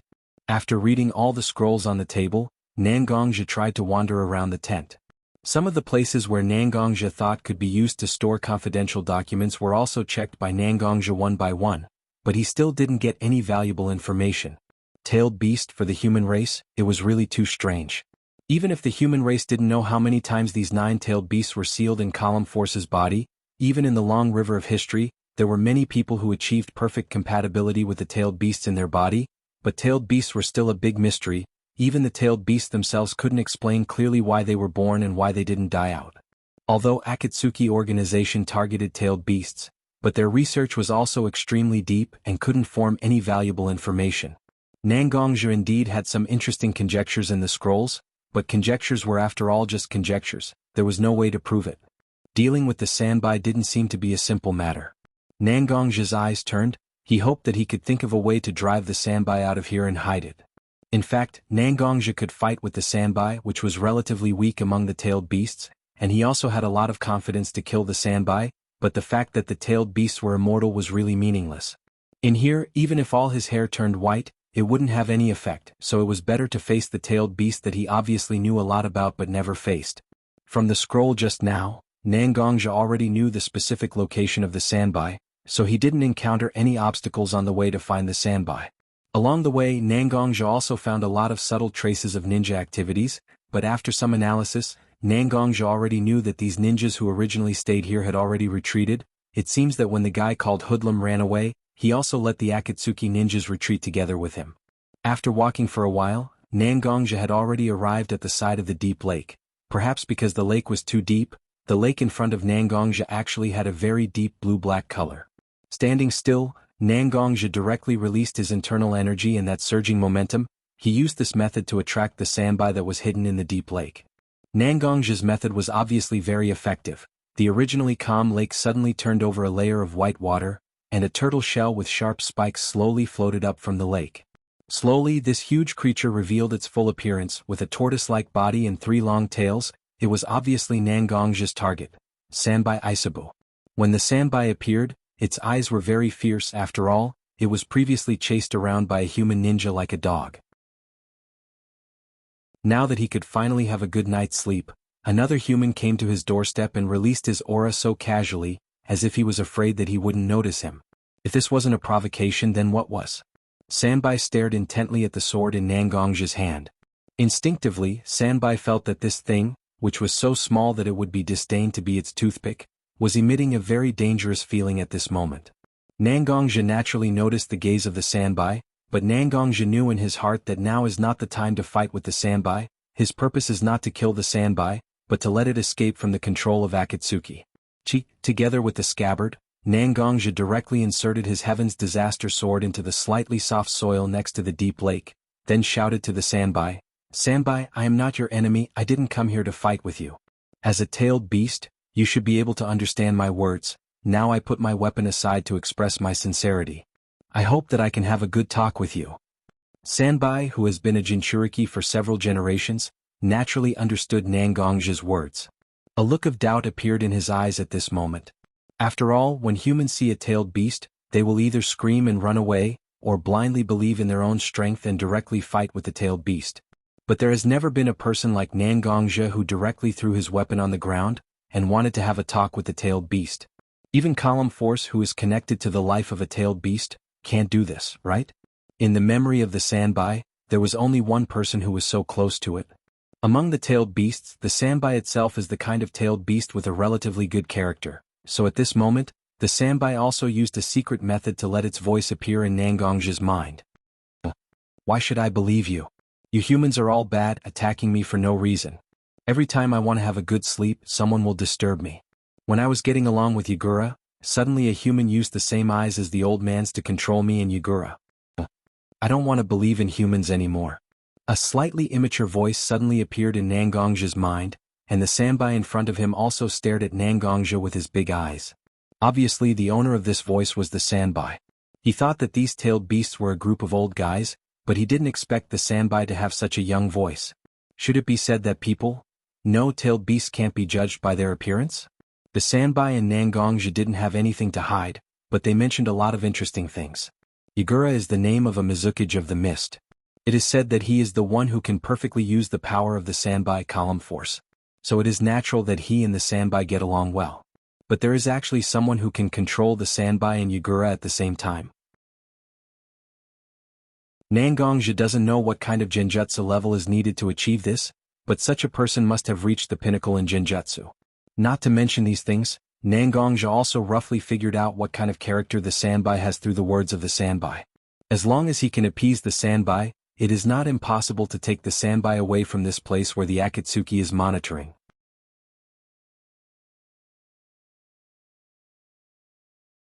Chapter 349. My name is Nangongja, and I'm currently a woodleaf ninja. I know you are the Sanbai, so what's your name? Ignoring the Sanbai's childish remarks about humans, Nangongja pointed to himself and introduced himself to the Sanbai. and asked for the Sanbai's name. The Sanbai was also a little confused by Nangongji's behavior for a while, but Nangongji knew very well what he was doing. Since Sanbai could communicate with him normally and had the temperament of a teenager or even a child, Nangongji corrected his attitude and no longer regarded Sanbai as a monster. Instead, he treated Sanbai as a human teenager. For a creature with self-awareness, the only thing that could make one feel happy was the acknowledgement of others, whether it was one's own abilities or some other characteristics. No matter how strange this person's expression was, the happiness in one's heart could not be concealed. Recognition is the most important pursuit of intelligent creatures. Nangongji has always felt that if he wants to truly recognize a person, he naturally has to start by knowing each other's names, so he directly introduced himself to the Sanbai and asked for the Sanbai's name on the way. It turned out that Nangongji's guess was correct. After Nangongji asked for the Sanbai's name, the Sanbai fell into a long silence. The human standing in front of him is somewhat different from the humans he has faced before. Originally, those humans were either full of fear or full of greed for him, but now, the Sanbai can't see any bad intentions from the human in front of him. It's like he really just wants to chat with him here. The Sanbai vaguely remembers when he was young, the old man pointed at him and gave him the name Isabu.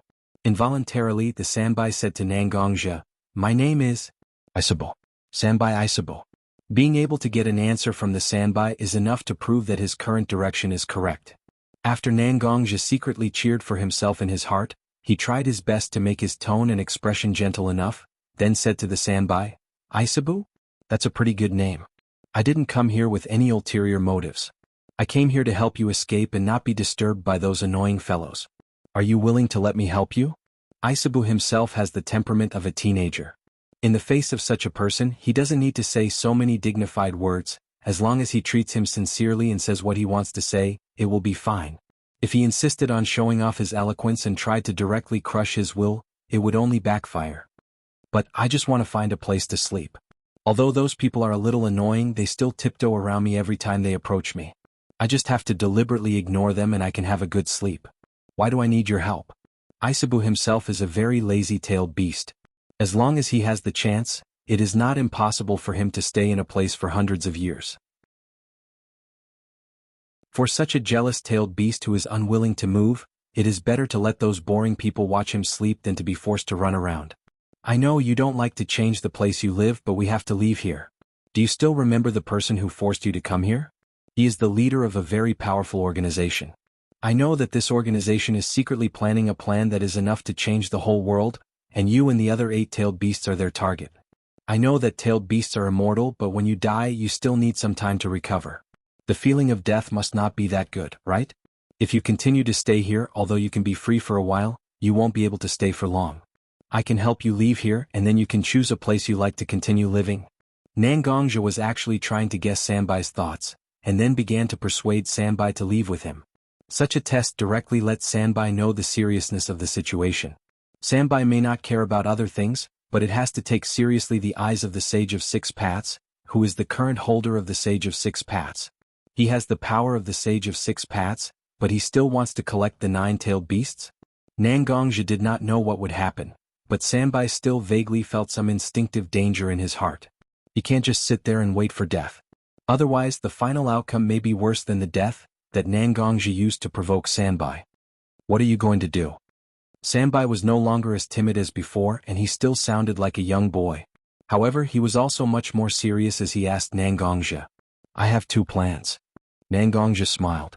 He is not afraid that Sanbai will doubt him, but he is afraid that Sanbai will not listen to him at all. Since he has already started talking, there is naturally the possibility of continuing the discussion. "First of all, I have the spatial coordinates of a different space. If you want, I can extradite you to my space. Without my permission, no one can go to that space. This is the first option I offer you." When Sanbai heard that Nangongji has the spatial coordinates of a different space, there was a very obvious surprise in his eyes, but he immediately shook his head to express his refusal. Tailed beasts themselves are the products of the special space of the ninja world.